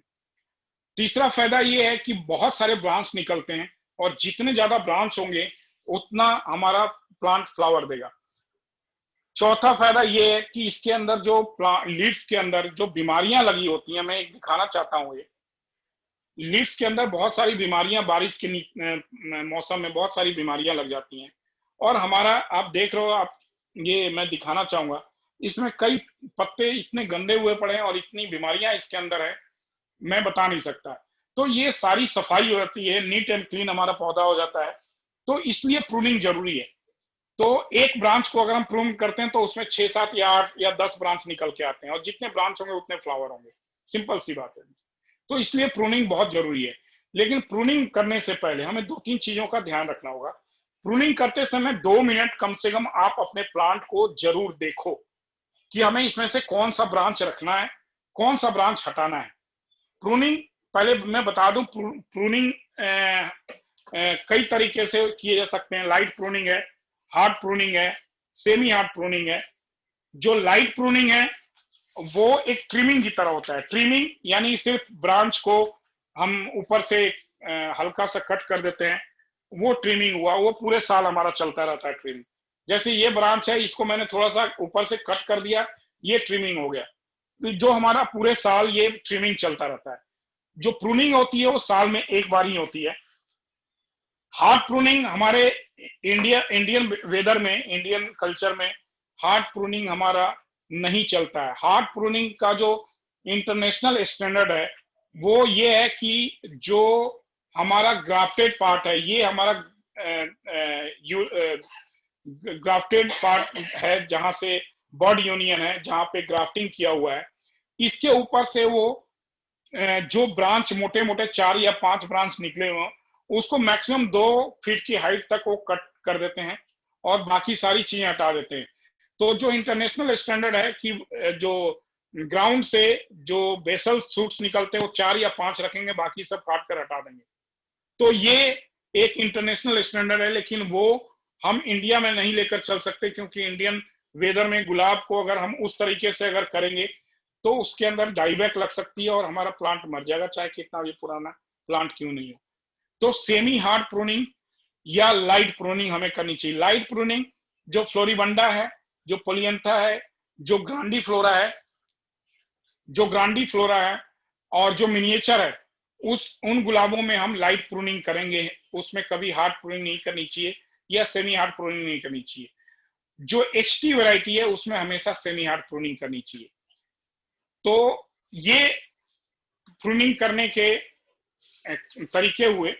और आप ये देखोगे, ये गुलाब एक मैं एज इट इज रखा हूं, इसके नीचे देखो, गुलाब के नीचे कई तरह की गंदगी लगी हुई है, पत्ते सूखे गिरे हुए हैं। ये सारी चीजें प्रूनिंग करते समय हमें सफाई कर देनी होगी, क्योंकि ये पत्ते जो गिरे इनके अंदर भी कई बीमारियां होती हैं। ये बीमारी थी तभी ये पत्ते गिरे हैं। तो ये सारी बीमारियों, ये सारी चीजों को हम सफाई कर देते हैं। प्लस हम ये देखते हैं कि प्लांट में कौन से ब्रांच हमें रखने हैं, और HT वैरायटी में जो पेंसिल साइज के जो ब्रांच हैं, कोशिश करते हैं कि एटलीस्ट पेंसिल साइज का ब्रांच हमें रखनी चाहिए, उससे पतले नहीं रखने चाहिए। लेकिन जो नए प्लांट हैं उसमें उतने मोटे ब्रांच नहीं बन पाते हैं, तो उसमें हमारी मजबूरी होती है कि हम पेंसिल साइज से नीचे भी जो पतला ब्रांच है उसको हमें रखनी पड़ती है, मजबूरी होती है हमारी। अदरवाइज आपका प्लांट अगर मैच्योर है तो आप कोशिश करो कि जो पेंसिल साइज है उसके साइज का हमें ब्रांच रखनी है, बाकी सब चीजें हटा देनी है। दूसरा, जो ब्रांच एक दूसरे को क्रॉस कर रहा हो या कंफ्यूजिंग ब्रांच हो, उसको भी हमें हटा देना है, वो हमें नहीं रखना है। तीसरी बात हमें ये ध्यान रखनी है कि प्रूनिंग हमें ऐसा करना चाहिए कि ब्रांच या तो सीधा जाए या तो बाहर की तरफ जाए, अंदर की तरफ नहीं होनी चाहिए। अदरवाइज हवा प्रॉपर क्रॉस नहीं करेगा, सनलाइट प्रॉपर नहीं पहुंचेगा, तो प्लांट के अंदर बीमारी लग सकती है और प्लांट को फोटोसिंथेसिस वगैरह में भी प्रॉब्लम आ सकती है। तो इन सारी चीजों का हमें ध्यान रखना पड़ेगा। एक और बात है, जो आपका जो कटर है, जो गुलाब काटने वाला है, हर गुलाब में अलग अलग तरह की बीमारी लगी होती है। किसी में डाईबैक की है, किसी में ब्लैक स्पॉट की बीमारी है, किसी में हो सकता है थ्रिप्स वगैरह लगे हों, कोई माइट्स लगा हो। तो जब भी आप अपने कटर को यूज करने जा रहे हैं तो कटर को आप सैनिटाइज जरूर कर लें, कोई भी सैनिटाइजर से इसके ऊपर छिड़काव जरूर कर लें, सैनिटाइज कर लें, उसके बाद आप अपने कटर को यूज करें। तो सबसे पहले मैं आपके सामने ये रखूंगा। अब मैं इसको पहले 1-2 मिनट में देख लूंगा कि इसके कितने ब्रांच रखने, किस हाइट तक हमें रखनी है। आप यहाँ पे देख रहे हो कि ये दोनों ब्रांच एक दूसरे को क्रॉस कर रहा है। तो मेरे माइंड में सबसे पहली बात आ गई कि इस ब्रांच का हमें इलाज करना है कि क्रॉस नहीं करे। तो सबसे पहले मैं इस ब्रांच को हटा दूंगा। ये हटा दिया मैंने। अब मेरे सारे ब्रांच सीधे सीधे चल रहे हैं। अब आप एक और देखो, यहाँ भी ब्रांच एक है, ये पतला भी है और एक दूसरे को क्रॉस भी कर रहा है। तो इस ब्रांच को भी मैं थोड़ा नीचे से लूंगा, क्योंकि पतला है, हो सकता है बेसल ये निकल जाए और अच्छा। तो इस ब्रांच को हटा दूंगा मैं। ये एक ब्रांच है जो आगे आकर इसके अंदर वो ब्लाइंड सूट आ गया, तो इसको भी मैं कट कर दूंगा, हल्का सा ट्रिमिंग कर दूंगा, ताकि ये फिर से स्टिमुलेट हो जाए। जो ये डेड है ये हटा दूंगा, ये कट कर दूंगा, या बिल्कुल रूट से इसको जो है इसको बिल्कुल हटा देनी है हमें। तो ये एक पतला ब्रांच है, इसको भी मैं हटा दूंगा। अब ये हमारा जो बाकी जो बच गए ये इस तरीके से हैं। एक बार प्रूनिंग का एक फोटो मैंने शेयर किया हुआ है, विवेक एक बार दिखा दोगे जरा? Vivek, there's a slide. Just give me a minute, give me a minute. वो आप लोग देखो, वो फोटोग्राफ्स में एक मैं हमेशा एक चीज कहता हूँ, जो ब्रांच आपको कंफ्यूजिंग कर रहे हैं वो ब्रांच हमें हटा देनी है। जी, अब ये देखें आप, यहाँ पे एक शेयर किया हुआ है, ये मेरा प्लांट डोरमेंसी में है और वो भी मैंने प्लांट आपके साथ शेयर किया हुआ है। कई लोग ये सोचते हैं कि ये प्लांट का ऐसा हाल कैसे हो गया, और अभी तक मेरे पास मैसेज आते हैं कि सर मेरे गुलाब के पत्ते पीले पड़ रहे हैं, वो गिर जा रहे हैं। तो मैं उनको यही बोलता हूँ कि वो आपको तो खुश होना चाहिए, आपके गुलाब के पत्ते पीले पड़ रहे हैं और गिर रहे हैं।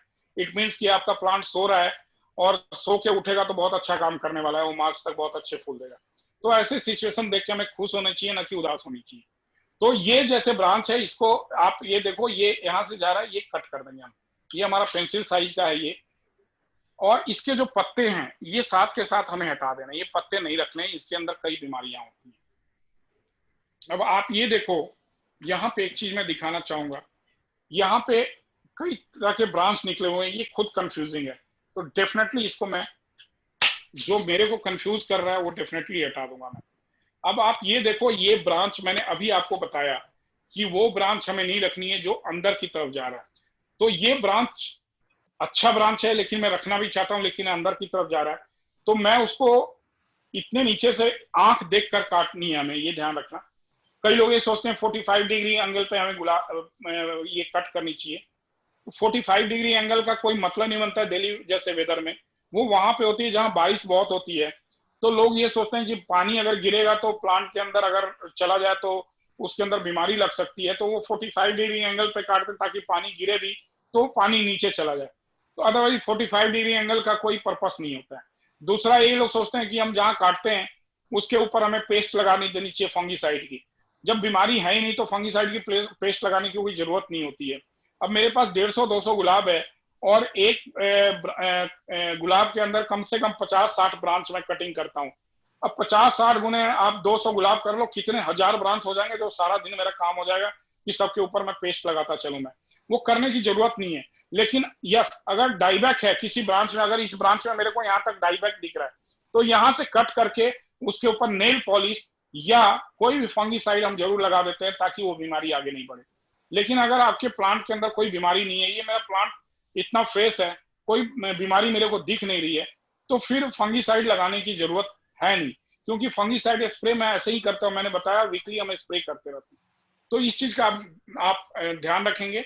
दूसरा, जो आंख है, जो आईज है, जो नोड्स है, नोड्स के पास आईज होते हैं गुलाब के, वो देखना है। तो मैं यहां से इसको कट करूंगा ताकि एक आई यहाँ पे है। अब यहाँ जो आईज है वो या तो इधर लेगा ग्रोथ या तो इधर लेगा। अब इधर जो जाने वाला था अंदर की तरफ, वो ब्रांच मैंने हटा दिया है। अब एक ब्रांच आप यहाँ देखो, ये ब्रांच मैं यहाँ से हटा रहा हूँ, और इसके साथ ही ये नया ब्रांच, अभी नया सूट निकला हुआ है। एक्चुअली मेरे गुलाब में सारी प्रूनिंग हो चुकी है, और 1-2 गुलाब मैंने बस क्लास के लिए छोड़ा हुआ है कि क्लास में दिखाना हो तभी मैं प्रूनिंग करूंगा। तो ये नया सूट निकल गया, इसको हम डिस्टर्ब नहीं करेंगे, ये बढ़ता रहेगा। तो इसको बगैर छिड़े हुए बाकी सारे ब्रांच जो है वो हमें हटा देनी है। जो इसके जो लीव्स हैं वो बिल्कुल हम काट देंगे, हटा देंगे, वो नहीं रखेंगे, क्योंकि मैं पहले बताया था इसके अंदर कई बीमारी लगी होती है।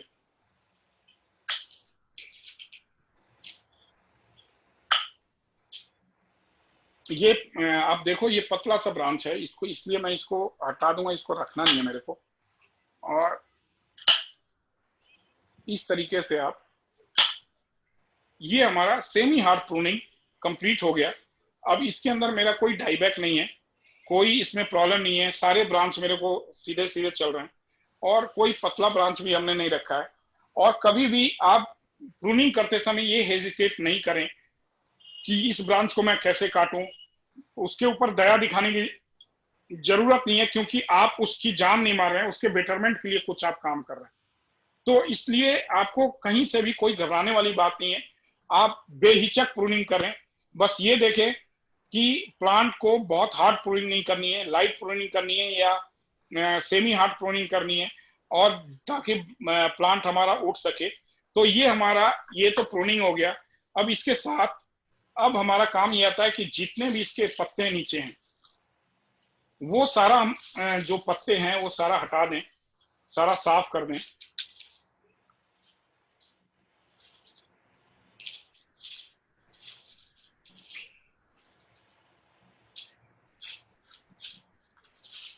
ये सारा इस तरह से सफाई हो गया और ये गुलाब हमारा प्रूनिंग के साथ ये तैयार हो गया और अब नए सीजन के लिए प्लांट हमारा रेडी है।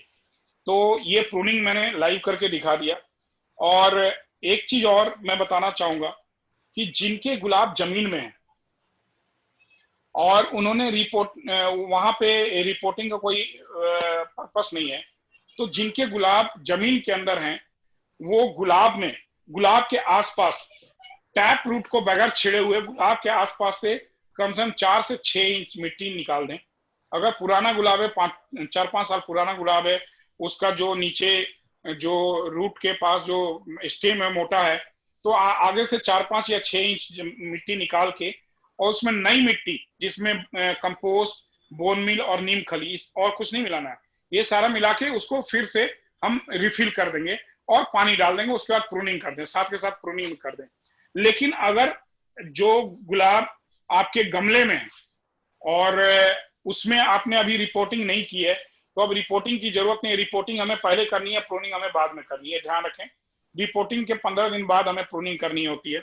और अगर आपने रिपोर्टिंग नहीं की है और ऐसा आपको लग रहा है कि मेरे को रिपोर्टिंग कर लेनी चाहिए थी, तो आपको ज्यादा घबराने की जरूरत नहीं है। इधर से गुलाब के आसपास से गमले में 4-5 इंच के मिट्टी हटा दें या मीडिया हटा दें और उसमें फेस आप फिलअप कर दें। खंगर में जिनके गुलाब हैं उनको ये काम करने की जरूरत नहीं है। कोकोपीट और मिट्टी वाले ये जरूर करें और उसके बाद प्रूनिंग कर लें, ये जरूर करें। जिनका गुलाब जमीन में है, एक काम और करें, जो पान खाने वाला जो चूना होता है उसको 5 ग्राम किसी पान की दुकान पे जाएंगे और एक पुड़िया मिलती है 5 ग्राम या 10 ग्राम की, वो रात को पानी में भिगो देना है और सुबह में या कम से कम 8 घंटे के बाद उसको अपने गुलाब में, जिनके गुलाब मिट्टी में उनकी बात कर रहा हूं मैं, क्योंकि गुलाब में जो पीएच होता है वो थोड़ा एसिडिक की तरफ चला जाता है मिट्टी में। तो जिनके गुलाब मिट्टी में है उनका जो पीएच एसिडिक की तरफ अगर चला गया है, तो जैसे ही आप गुलाब में वो चूना का पानी आप डालेंगे तो थोड़ा वो अपने आप को रिकवर कर जाएगा। और 6.5 और जो हमारा जो पीएच है, गुलाब का जो पीएच है वो पसंद करता है 6.6 से 6.5 6.7 तक, यानी स्लाइटली एसिडिक पसंद करता है। ये पीएच क्या है, कई लोगों के लिए नई बात हो सकती है। पीएच क्या है? पीएच यानी पावर ऑफ हाइड्रोजन। मैं बता दूं, पावर ऑफ हाइड्रोजन यानी कि गुलाब का जो पीएच एक तरह से हाजमे का काम करता है। अगर आपका पेट का हाजमा सही है तो आप कुछ भी खा लें, बहुत अच्छा है। लेकिन अगर आपका हाजमा पेट का गड़बड़ है तो आपके सामने 56 भोग भी रखे हो तो आपको खाने का मन नहीं करेगा या खा नहीं पाएंगे। सेम विथ रोज ऑल्सो, अगर उसका पीएच गड़बड़ है तो आप कुछ भी उसमें खिला लो, कोई फर्क नहीं पड़ता उसके अंदर। तो पीएच मेंटेन हमें जरूर करना पड़ता है। पीएच वैल्यू 0 से 14 तक होता है, 0 से 7 तक एसिडिक होता है और 7 से 40 तक अल्कलाइन होता है। तो गुलाब हमारा स्लाइटली एसिडिक पसंद करता है, जिसमें जैसे आप एक चीज और भी ध्यान रखें, जो कैमेलिया जिसमें एल लिया लगा है वो सारे एसिडिक मीडिया पसंद करते हैं। जैसे कैमेलिया है और एजेलिया है, ये जितने भी इस तरह के हैं वो एसिडिक पसंद करते हैं। ये थोड़ा गुलाब से हटकर एक नॉलेज दे रहा हूँ, मेरे माइंड में है इसलिए मैं शेयर किया आपके साथ। तो गुलाब में 6 से 6.5 या 6.7 तक जो है वो पीएच यानी स्लाइटली एसिडिक पसंद करता है वो। तो वो हमेशा पीएच मेंटेन करनी चाहिए।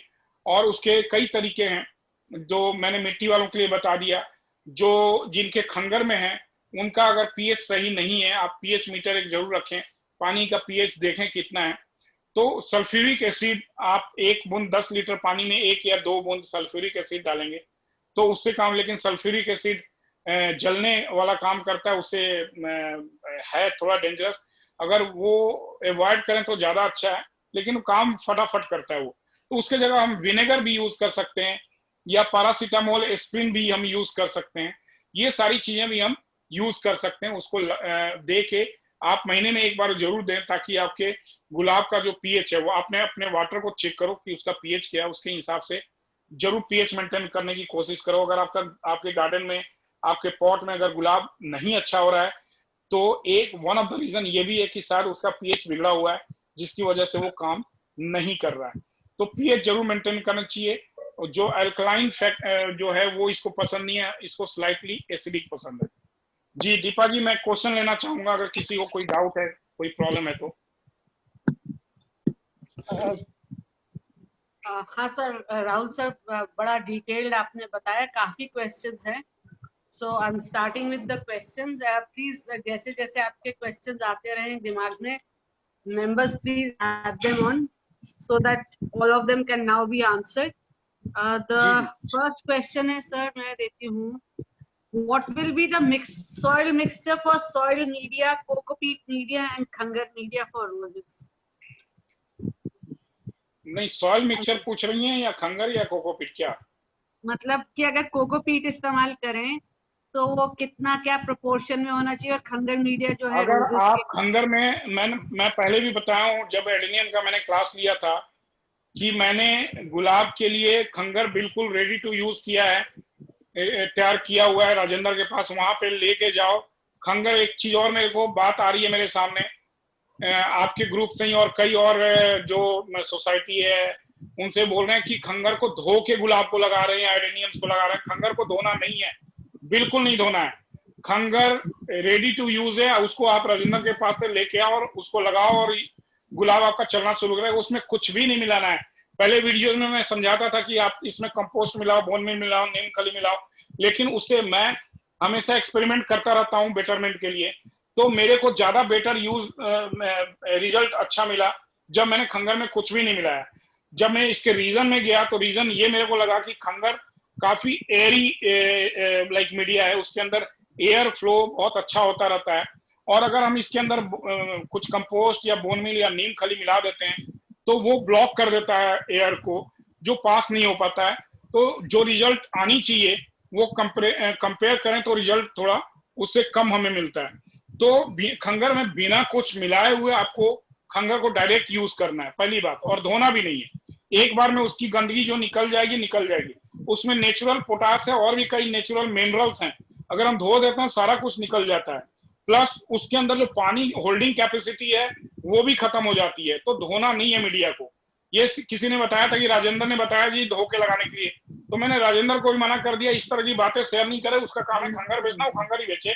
वो ज्यादा इन सब चीजों में घुसने की जरूरत नहीं है उसको, और ना उसको नॉलेज है, तो उसे हमें पूछना भी नहीं चाहिए। अगर हम पूछ रहे हैं तो ये हमारी गलती है।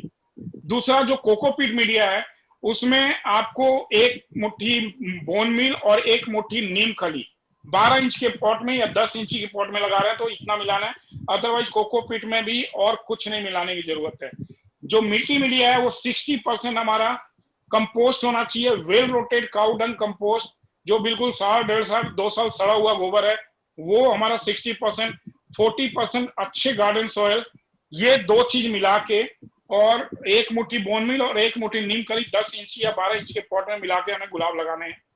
अगर आपके पास कंपोस्ट नहीं है तो आप वर्मी कंपोस्ट यूज करो, 60% वर्मी कंपोस्ट, 40% गार्डन सॉयल, और उसमें बोन मील और नीम खली। अगर किसी के पास रिवर सैंड है अवेलेबल, मैं ये नहीं बताता हूं, लेकिन अगर रिवर सैंड अवेलेबल है तो रिवर सैंड का जो डस्ट पार्ट है वो हमें किसी भी नेट से, या जो नेट वाली जो आटा वगैरह साफ करने के लिए जो नेट होते हैं उससे साफ करके वो निकाल लेना है डस्ट, और जो उसका कोर्स पार्ट है वो हमें यूज करना है सॉइल के अंदर। अगर आप वो यूज कर सकते हैं तो 10% वो जरूर ऐड कर सकते हो तो करो, उसमें अच्छा रिजल्ट मिल जाएगा। लेकिन अगर रिवर सैंड नहीं है तो इतना परेशान होने की जरूरत नहीं, इतना घबराने की जरूरत नहीं है। आप सिर्फ 60% कंपोस्ट और 40% गार्डन सॉइल लो और अपने गुलाब को लगा लो। जी मैडम। हाँ सर, नेक्स्ट क्वेश्चन है, एक मिनट, इस पे लो भाई क्वेश्चन। सर नेक्स्ट क्वेश्चन है कि कहाँ गया, आपने जो एनपीके और मैग्नीशियम सल्फेट का रेशियो बताया था, फीडिंग देनी है बिफोर प्रूनिंग करने के लिए, जी तो उसका रेशियो प्रोपोर्शन क्या होना चाहिए सर? मैं And बताया how much liquid per plate? 2 gram MgSO4 sorry 2 gram NPK और 1 ग्राम MgSO4 ये साथ मिला के रूट में भी डालना है और छिड़काव भी करनी है। लेकिन एक चीज मैं यहाँ और बताना चाहूंगा, जिनका मिट्टी मीडिया है, जिनका सॉयल में जिनके गुलाब हैं, वो केमिकल या जो इनऑर्गेनिक फर्टिलाइजर रूट में जितना कम हो यूज करें उतना अच्छा है। वो फोलियर स्प्रे करें और जो मैंने मिक्सर बनाया है वो रूट जोन में डाल दें तो रिजल्ट अच्छा आएगा। ये मिट्टी में जिनके गुलाब है उनके लिए बता रहा हूँ। फिर जो है मिक्सचर पर प्लांट, सपोज जैसे इन्होंने बना लिया ये जो 12 इंची के, उसमें 1 टीस्पून के हिसाब से डाल दे मिक्सर जब बन गया जी इसका? बिल्कुल बिल्कुल बिल्कुल। और गुलाब के साइज के हिसाब से पॉट का भी सिलेक्शन होना चाहिए मैडम, ये भी ध्यान रखें आप। जैसे अगर प्लांट छोटा है तो 6 इंच में पहले अगर हम गुलाब लगाते हैं, खंगर में अगर हम लगा रहे हैं गुलाब, तो 6 इंच के पॉट में पहले लगाएं और 6 महीने के बाद हम उसको 10 इंची और जब और बड़ा हो जाए तो 12 इंच में, मैक्सिमम 12 या 14 इंच के पॉट में ही हमें गुलाब रखनी है। ओह अच्छा अच्छा। फिर सर क्वेश्चन है regarding pruning for climbing roses, तो उसकी वो लाइट प्रूनिंग का प्रूनिंग, बिल्कुल लाइट प्रूनिंग, प्रूनिंग नहीं, वो ट्रिमिंग होगा मैडम। ओके, वो ठीक है। ट्रिमिंग करनी है, प्रूनिंग नहीं होगा उसका। ओके, so फिर एक क्वेश्चन है, the underside of my climbing rose has shiny black spots, could there be some insect eggs, what should I do? क्या समझा नहीं? सर उनके क्लाइंबिंग रोज के लीव्स में, under side of the leaves में शाइनी ब्लैक स्पॉट्स हैं, वो पूछने की क्या ये कोई इंसेक्ट एग्स होंगे? बिल्कुल है। अगर आप ये देखेंगे यार पत्ते का पत्ता जो है मुड़ा हुआ है, नाव की शेप का तरह मुड़ा हुआ है, तो डेफिनेटली वो माइट अटैक है। माइट्स पत्तों के नीचे जो है वो घर बना लेते हैं, तो वहां पे माइट, सारे दवाइयां माइट्स पे काम नहीं करती हैं। जो हमारा जर्मन टेक है या एक ओमाइट करके एक दवाई आती है, लेकिन ओमाइट बहुत रेस्ट्रिक्टेड वे में यूज करना है। वो 1 ml के साथ और उसमें बर्फ मिला के और तब स्प्रे करना है। उसके ओमाइट थोड़ा ज्यादा हार्ड है, वो कह सकते हैं बहुत ज्यादा प्रॉब्लम कर सकता है अगर ज्यादा मिलाएं तो। और आपके ग्रुप में एक चीज और मैं बताना चाहूंगा, कुछ लोग नीम ऑयल यूज करते हैं। हमें ध्यान रखनी चाहिए कि नीम में ऑयल है, ये बात हमें भूलनी नहीं चाहिए। तो नीम ऑयल डायरेक्ट हमें यूज नहीं करनी चाहिए पानी में मिला के। हमेशा या तो उसमें सोप कोई भी हो या डिटॉल सोप वगैरह मिला के और थोड़ा गर्म पानी या सुसुम पानी जो होते हैं थोड़े वार्म लीक वार्म वाटर के साथ ही हमें यूज करनी चाहिए, ताकि क्योंकि अगर वो ऑयल अगर स्टोमाटा प्लांट के स्टोमाटा पे जाके बैठ गया तो स्टोमाटा के थ्रू ही प्लांट अपना ट्रांसपिरेशन का काम करता है। जो सांस लेने का प्रोसेस है, पानी वगैरह जो छोड़ने का और लेने का काम है, वो स्टोमाटा के थ्रू ही होता है। तो वो अगर वहां पे जाके पोर्स पे, स्टोमाटा के पोर्स पे अगर ऑयल बैठ गया तो डेफिनेटली आपके प्लांट को वो हार्म करेगा। आप फायदे के लिए डाल रहे हो, वो हार्म करना शुरू कर देगा। तो ये नीम ऑयल कई लोग यूज करते हैं, ये चीज का ध्यान रखें जरूर। जी राइट सर। सो फिर ये है आपका what do coffee and eggshell, coffee के जो बीन्स बच जाते हैं, कॉफी के जो ड्रग्स बच जाते हैं, what do coffee and eggshell do for the rose plants? नहीं करनी चाहिए, नहीं देनी चाहिए, नहीं देने चाहिए, नहीं देनी चाहिए मैडम। ना मैंने कभी इसको पढ़ा है, ना मैंने कहीं सुना है, ना मैंने अभी कभी कोई किया है। जो चीज मैंने यूज किया ही नहीं है तो मैं उसके बारे में बता नहीं सकता, ना मेरे को कहीं पे पढ़ने को मिला है। एक सेल के अंदर जो है उसमें आपके कैल्शियम और ये जो और सारी कई चीजें हैं, प्रोटीन वगैरह हैं, तो वो हम बाकी जो फीडिंग दे रहे हैं उसमें वो सारी चीजें हैं, तो हम एक सेल क्यों डालें उसके अंदर? कोई पर्पस नहीं है सर। तो इसी हिसाब से टी लीव्स भी नहीं डालनी चाहिए फिर? नहीं डालनी चाहिए, बिल्कुल नहीं यूज करनी चाहिए। टी लीव्स में आप देखो ना मैडम, हम चीनी और क्या क्या चीजें मसालेदार हम चाय बनाते हैं और वो सारे मसाले को हम फिर उसके बाद गुलाब के अंदर डाल देते हैं। हमें बिल्कुल नहीं यूज करनी चाहिए। Okay sir. फिर है विनेगर इस्तेमाल करना चाहिए सर इस पे? जैसे विनेगर हम इस्तेमाल कर सकते हैं मैडम। विनेगर हम 1 ml पर लीटर के हिसाब से पीएच मेंटेन करने के लिए हम यूज कर सकते हैं। तो इसको तो स्प्रे करना चाहिए या रूट्स पे भी डाल नहीं, सकते हैं? रूट में रूट में। अच्छा, रूट में डालें। अच्छा, फिर सर क्वेश्चन है, जो खंगर में जो प्लांटिंग कर रहे हैं आप रोजेस की, do we have to change खंगर एवरी ईयर? ना, बिल्कुल जरूर, 4-5 साल कुछ करना ही नहीं है बिल्कुल। खंगर में क्या बिगड़ना है? That is like a stone, वो पत्थर की तरह है वो। ज्यादा से ज्यादा उसमें ये हुआ कि वाटर होल्डिंग कैपेसिटी खत्म हो जाएगी, तो फिर 4-5 साल बाद हम नए खंगर में ट्रांसफर कर देंगे उसको। और अगर आप कैपेबल हो कि अगर आप चाहते हो कि मैं चेंज करना चाहती हूँ या चाहता हूँ, तो 2 साल 3 साल पे थोड़े बहुत खंगर चेंज कर दिया करो, अदरवाइज खंगर में कुछ नहीं बिगड़ता मैडम। ओके सर, फिर नेक्स्ट क्वेश्चन है, स्मिता पूछती है, do we need to feed and spray pesticide etcetera every week over the year, या अभी के सीजन के लिए जब ग्रोइंग सीजन है, या नहीं, पेस्ट ये अटैक बहुत अच्छा सीजन है? सवाल है। जो हमारा ग्रोइंग सीजन है इसमें करनी चाहिए, और बारिश के मौसम में ऐसे भी जो बारिश होती है तो कीड़े मकोड़े ऐसे ही धुल जाते हैं, वो पत्ते साफ हो जाते हैं, तो उस समय हमें उतनी जरूरत नहीं होती है। फंगीसाइड जरूर, उस समय फंगस लगने का चांस होता है मानसून में, तो उस समय हमें जरूर यूज करनी चाहिए। अदरवाइज सीजन में, जो अभी हमारा सीजन, जो गुड टाइम, जो गुलाब का गुड टाइम जो अगर हम देखें, तो इस सितंबर से लेकर मार्च तक ये गुड टाइम है गुलाब का। और जैसे ही मार्च खत्म होता है, अप्रैल से इसका बुरा दिन शुरू होता है गुलाब का, जो ये चलता है करीब अप्रैल मई जून तक चलता है। फिर जुलाई से जब मानसून ठीक होता है, वेदर कुछ ठीक होता है, तो फिर हमारा प्लांट संभल जाता है। तो ये जो हमारा गुड टाइम है, एटलीस्ट जिस समय इसको फ्लावर देनी है, हम कोशिश करेंगे कि इसको कोई बीमारी ना लगे, ताकि ये स्वस्थ रहे और हमें अच्छे फूल दे सके, जिस पर्पस के लिए हमने लगाया हुआ है इसको। ओके सर, फिर एक है आपका, my climbing rose developed spores on underside of leaf and upper leaf became whitish, what could be the reason? अभी अगर हो रहा है तो डोरमेंसी की वजह से हो रहा होगा मैडम। अब ये ये पहले भी सीजन में अगर होता है ऐसा, तो फिर मेरे को प्रॉब्लम समझ में आती है। लेकिन अगर अभी ऐसा हो रहा है तो अभी तो डोरमेंसी है। मानसून के बाद पत्तों पे ऊपर कई तरह की बीमारियां और ये प्रॉब्लम्स दिखती हैं, तो इस समय हमें पहले भी बताया कि इस तरह की चीजें देखकर घबराने की जरूरत नहीं है।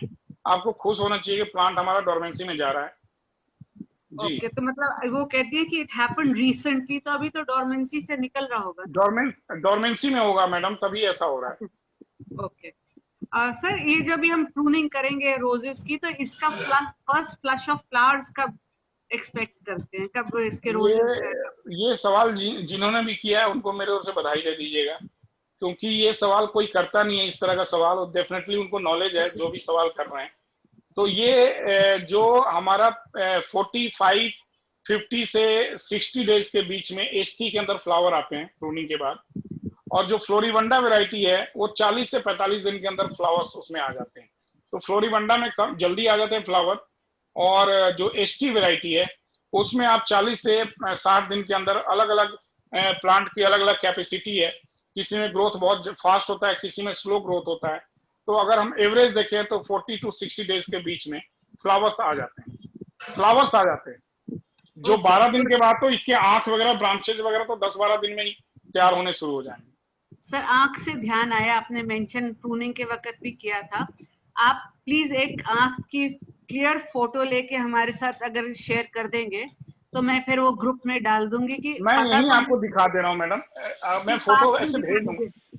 हाँ, दिखा ये मैं दीजिए दिखा दे रहा हूँ, जो आपका जो आईज है, देखो ये आईज है, ये जो नोट्स होते हैं हमारे, हाँ, वो नोट्स पे जो आईज बनते हैं, ये आप ये देखो जरा, ये जो ये आप देख रहे हो, इसको मैं हटा रहा हूँ, ये हाँ हाँ, ये जो हटा रही है, ये जो इसके अंदर ये आईज है, दिस इज कॉल्ड आईज।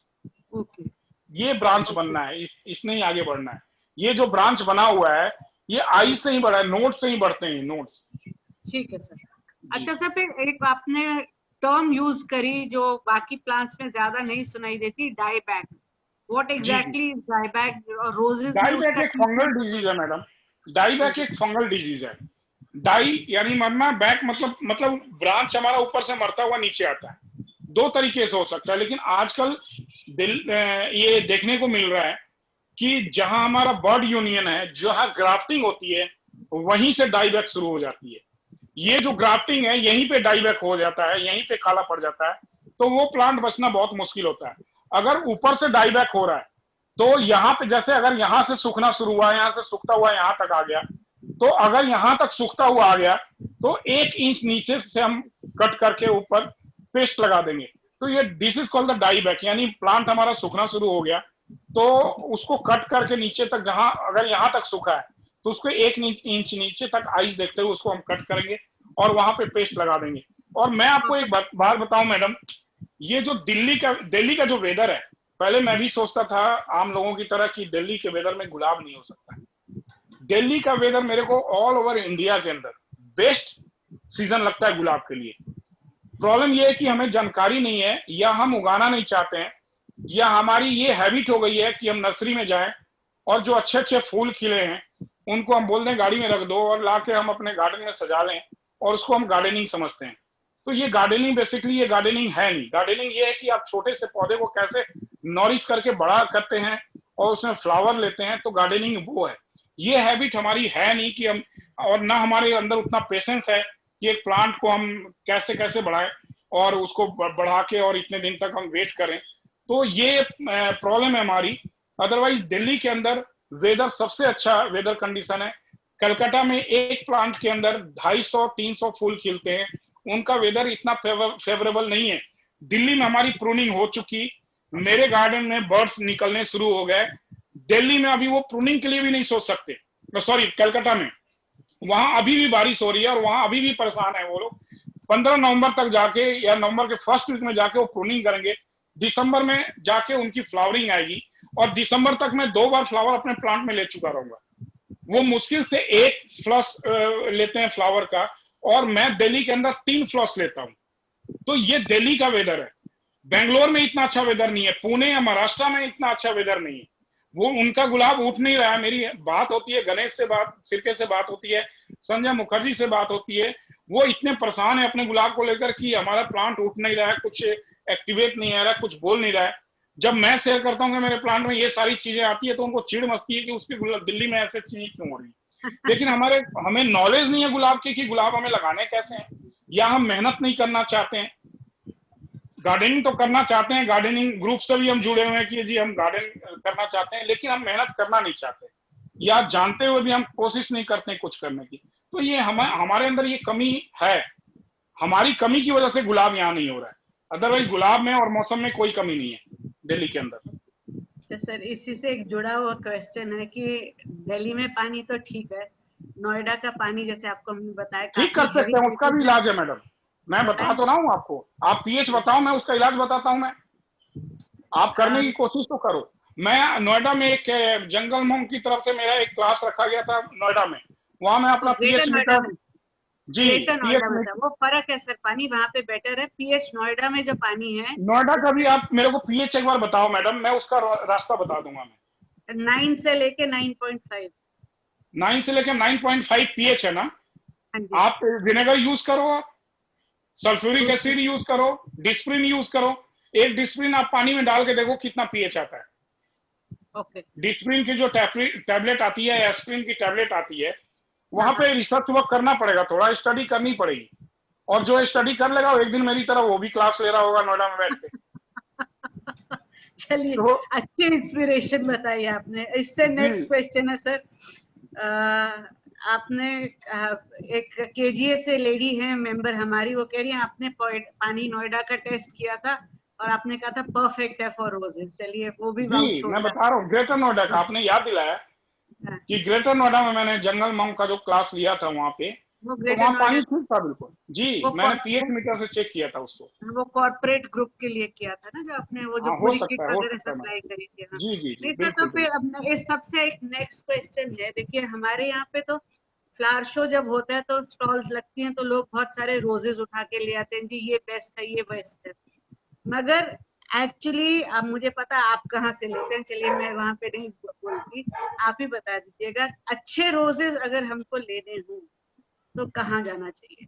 मैं आपको बता, जो रोजेस का शौकीन है, बचपन में तो हम लोग चंडीगढ़ से जाके लेके आया करते थे। जी जी बट अब वो बात दूर हो गई, तो अब आप ये भी चैप्टर मैडम बहुत वास्ट चैप्टर है एक्चुअली। मैं इसकी शुरुआत यहाँ से करूंगा कि जो रोज है, गुलाब जो है, उसकी जो ग्राफ्टिंग होती है, जो रूट स्टॉक होता है, मैं यहाँ पे बताऊं ये root stock. This is called the root stock, जिसके ऊपर हम ग्राफ्टिंग करते हैं प्लांट की, this is called the root stock. ये जो रूट स्टॉक है ये मल्टीफ्लोरा है। जो इंडिया के अंदर जो 2-3 तरह के रूट स्टॉक यूज करते हैं, एडवर्ड है, मल्टीफ्लोरा है और आपका इंडिका है। तो जो पंजाब साइड में इंडिका यूज करते हैं और वो ग्राउंड के लिए बहुत अच्छा है, लेकिन अगर पॉट में लगाना है तो उसको स्टेबल होने में थोड़ा टाइम लगता है, लेकिन अगर एक बार स्टेबल हो गया इंडिका तो बहुत अच्छा चलता है। तो जो गुलाब है वो जो पुणे से आता है वो इंडिका पे लगा हुआ आता है। तो वो जो पुणे का गुलाब पहचानने का ये तरीका है कि उसकी मिट्टी लाल होती है। तो आप ये देखो कि वो अगर पुणे से आ रहा है या आप यहाँ पूसा से भी जो गुलाब करते हो वो भी इंडिका पे उसकी ग्राफ्टिंग करते हैं, तो ये पॉट कल्चर में इसको स्टेबल होने में थोड़ा टाइम लगता है, जमीन पे बहुत जल्दी स्टेबल हो जाता है।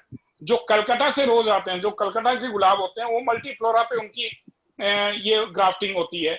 मल्टीफ्लोरा जो होता है उसके रूट्स बहुत डेवलप फास्ट होते हैं, इंडिका के रूट धीरे धीरे डेवलप करते हैं। मल्टीफ्लोरा का चूंकि फास्ट रूट ग्रोथ है तो बहुत जल्दी स्टेबल हो जाता है और कहीं भी स्टेबल हो जाता है और कुछ भी खिलाओ तुरंत खाना ले लेता है, क्योंकि खाना उसको रूट से ही लेना होता है। तो वो खाना भी वो कंपेरेटिवली उनसे फास्ट ये लेता है। तो थोड़ा टाइम लगता है, लेकिन गुलाब अगर आप नर्सरी से हमारे आसपास के नर्सरी से लेना, तो जिनको 5 या 10 गुलाब लेना है तो मैं नहीं सजेस्ट करूंगा कि आप केजी से मांगो या पुष्पांजलि से गुलाब मांगो या कलकत्ता से कहीं से मंगाओ। अगर 10-15 गुलाब लगाना है तो डेफिनेटली मैं आपको नंबर दे दूंगा, लेकिन वहां से अगर आप गुलाब मंगाते हो तो उसके लिए एक लगाने का तरीका है और उसके लिए बहुत पेशेंस चाहिए थोड़ा। यहाँ रेडीमेड आपको गुलाब जो मिलते हैं यहाँ पे नर्सरीज में, वो आप प्लांट लगाओ खंगर में। हमेशा जब खंगर में गुलाब हम लगाते हैं तो उसके रूट को साफ कर देते हैं, मिट्टी नहीं होनी चाहिए। वो रेडी टू यूज है, उसको अपना लाए और 8 या 10 इंच के पॉट में आप लगा सकते हो। लेकिन अगर आप बाहर से मंगा रहे हो तो उसके लिए पेशेंस चाहिए, थोड़ा आपको मेहनत करनी पड़ेगी उसके लिए। जब मैं बाहर से ऑनलाइन गुलाब मंगाता था तो मैं 50 गुलाब मंगाता था तो मेरे सिर्फ 2 गुलाब बचते थे। अगर कोई आम गार्डनर होता तो पीछा छोड़ा था, छोड़ो यार क्या इतना पैसा खर्च करना, क्यों इतना टाइम खराब करना। लेकिन आज मेरा ये हो गया कि अगर मैं 50 गुलाब मंगाता तो 50 के 50 मेरे पास गुलाब जिंदा होते हैं। तो ये चीज सीखने की चीज है, गार्डनिंग एक लर्निंग फेज है जी। तो आप कुछ नर्सरीज का बता दें जहाँ मैं से शेयर कर दूंगा, मैं नाम शेयर कर दूंगा मैडम, मैं आपको भेज दूंगा। दिल्ली का ही बता दीजिए, केएसजी वगैरह का रहने दीजिएगा क्योंकि वो मुश्किल है। लोगों ने जी जी, तो दिल्ली में कई नर्सरीज में गुलाब मिल रहा है। अभी जो मौसम आ रहा है पुणे के गुलाब ज्यादा मिलते हैं। अगर कुछ गुलाब जैसे लखनऊ वगैरह या आपके उधर से शिमला वगैरह से कुछ गुलाब आते हैं, भीमताल वगैरह से कुछ गुलाब आते हैं, वो अच्छे हैं। लेकिन आप पहचानने का तरीका यही है कि जो पुणे से गुलाब आता है उसकी मिट्टी थोड़ी लाल होती है, थोड़ा टाइम लगता है उसको संभलने में, लेकिन अगर संभल गया तो बहुत अच्छा होगा। तो यहाँ राजकुमार नर्सरी है, राजकुमार नर्सरी वगैरह से भी आप गुलाब परचेस कर सकते हैं, या आप वाईपी सिंह जी की नर्सरी है ग्रीनवेज, वहां गुलाब अच्छे आते हैं, वहां से आप ले लें। इन गुलाबों के साथ ये रीजन है कि इतने बड़े बड़े आपके गुलाब मिलेंगे, इतने बड़े बड़े गुलाब हैं आपको, आप उनको सर्वाइव करना बहुत आसान है। आप उनको निकालो, मिट्टी धो, खंगर या कोकोपीट में आप लगा लो, 10-15 दिनों में उनके नए सूट्स निकलने शुरू हो जाते हैं। तो बाहर से मंगाओगे तो थोड़ी दिक्कत होगी आपको, बहुत दिक्कत हो जाएगी। तो ये जो आपने ट्रीटमेंट बताया फीडिंग वगैरह का सबका, ये जो देसी गुलाब भी हम लोग लगाते हैं, it should be the same, why should it be different और is it supposed to be very different? Madam मैंने आपको ये भी बताया कि कई गुलाब के नेचर होते हैं, गुलाब के कई वेराइटीज हैं। जो देसी गुलाब हम कहते हैं, देसी गुलाब बेसिकली वो देसी गुलाब है नहीं, उसको वैलेंटाइन रोज कहते हैं। वो देसी गुलाब हमने देसी लोग ने नाम रख दिया देसी गुलाब। बेसिकली वो है क्या कि वो बड़े कम मेहनत में बड़ी आसानी से उग जाता है, चल पड़ता है, तो हम लोग देसी गुलाब बोलते हैं। और जो अंग्रेजी गुलाब वो चलता नहीं है बेचारा, रुला रुला के चलता है, तो उसको बोलते हैं अंग्रेजी गुलाब है। तो देसी गुलाब का नेचर है बहुत इजिली वो ग्रोथ ले लेता है, वो उसके स्टेम काटो तो वो भी लगाओ मिट्टी में तो वो लग जाता है। तो इजी टू यूज है कि आप बड़े आसानी से उसको यूज करके लगा सकते हो और ग्रोथ ले सकते हो, फ्लावरिंग ले सकते हो, उसको इतनी फीडिंग की जरूरत होती नहीं है। तो आप सिर्फ उसमें गोबर का खाद दो और माइक्रो इतना अगर करने लगे तो देसी गुलाब में तो आपके हमेशा 200-250 फूल खिले होंगे। so this is the right time also to pot new rose plants. बिल्कुल बिल्कुल बिल्कुल बिल्कुल. Okay, sir. Chaliye, sir, I think this is, there is one more question which says, can we get tissue culture plants? Tissue culture plant मिल कहाँ रहे हैं आजकल? मिलते नहीं है. Okay. आप टिश्यू कल्चर रोज आजकल मिलते नहीं है. और कुछ green varieties, green house varieties हैं, वो ओपन शेड में लगाना वो थोड़ा मुश्किल होता है. Chaliye, sir, you have given a very, very elaborate Thank you, session thank today. you, thank you so much. Despite what we discussed कि हम किस पे फोकस करेंगे, आज अपने तो सारा ही कवर कर लिया बहुत अच्छे से. Thank you. Ji ji. Vivek, let's have a group photograph for everybody, please. May I request everybody, please open up your video cameras. We would like to see everybody here. Deepa जी, मैंने कुछ ले लिया था फर्स्ट टाइम पे जब वो कर रहे थे, but I will take one more picture. Okay. Now with the group, please.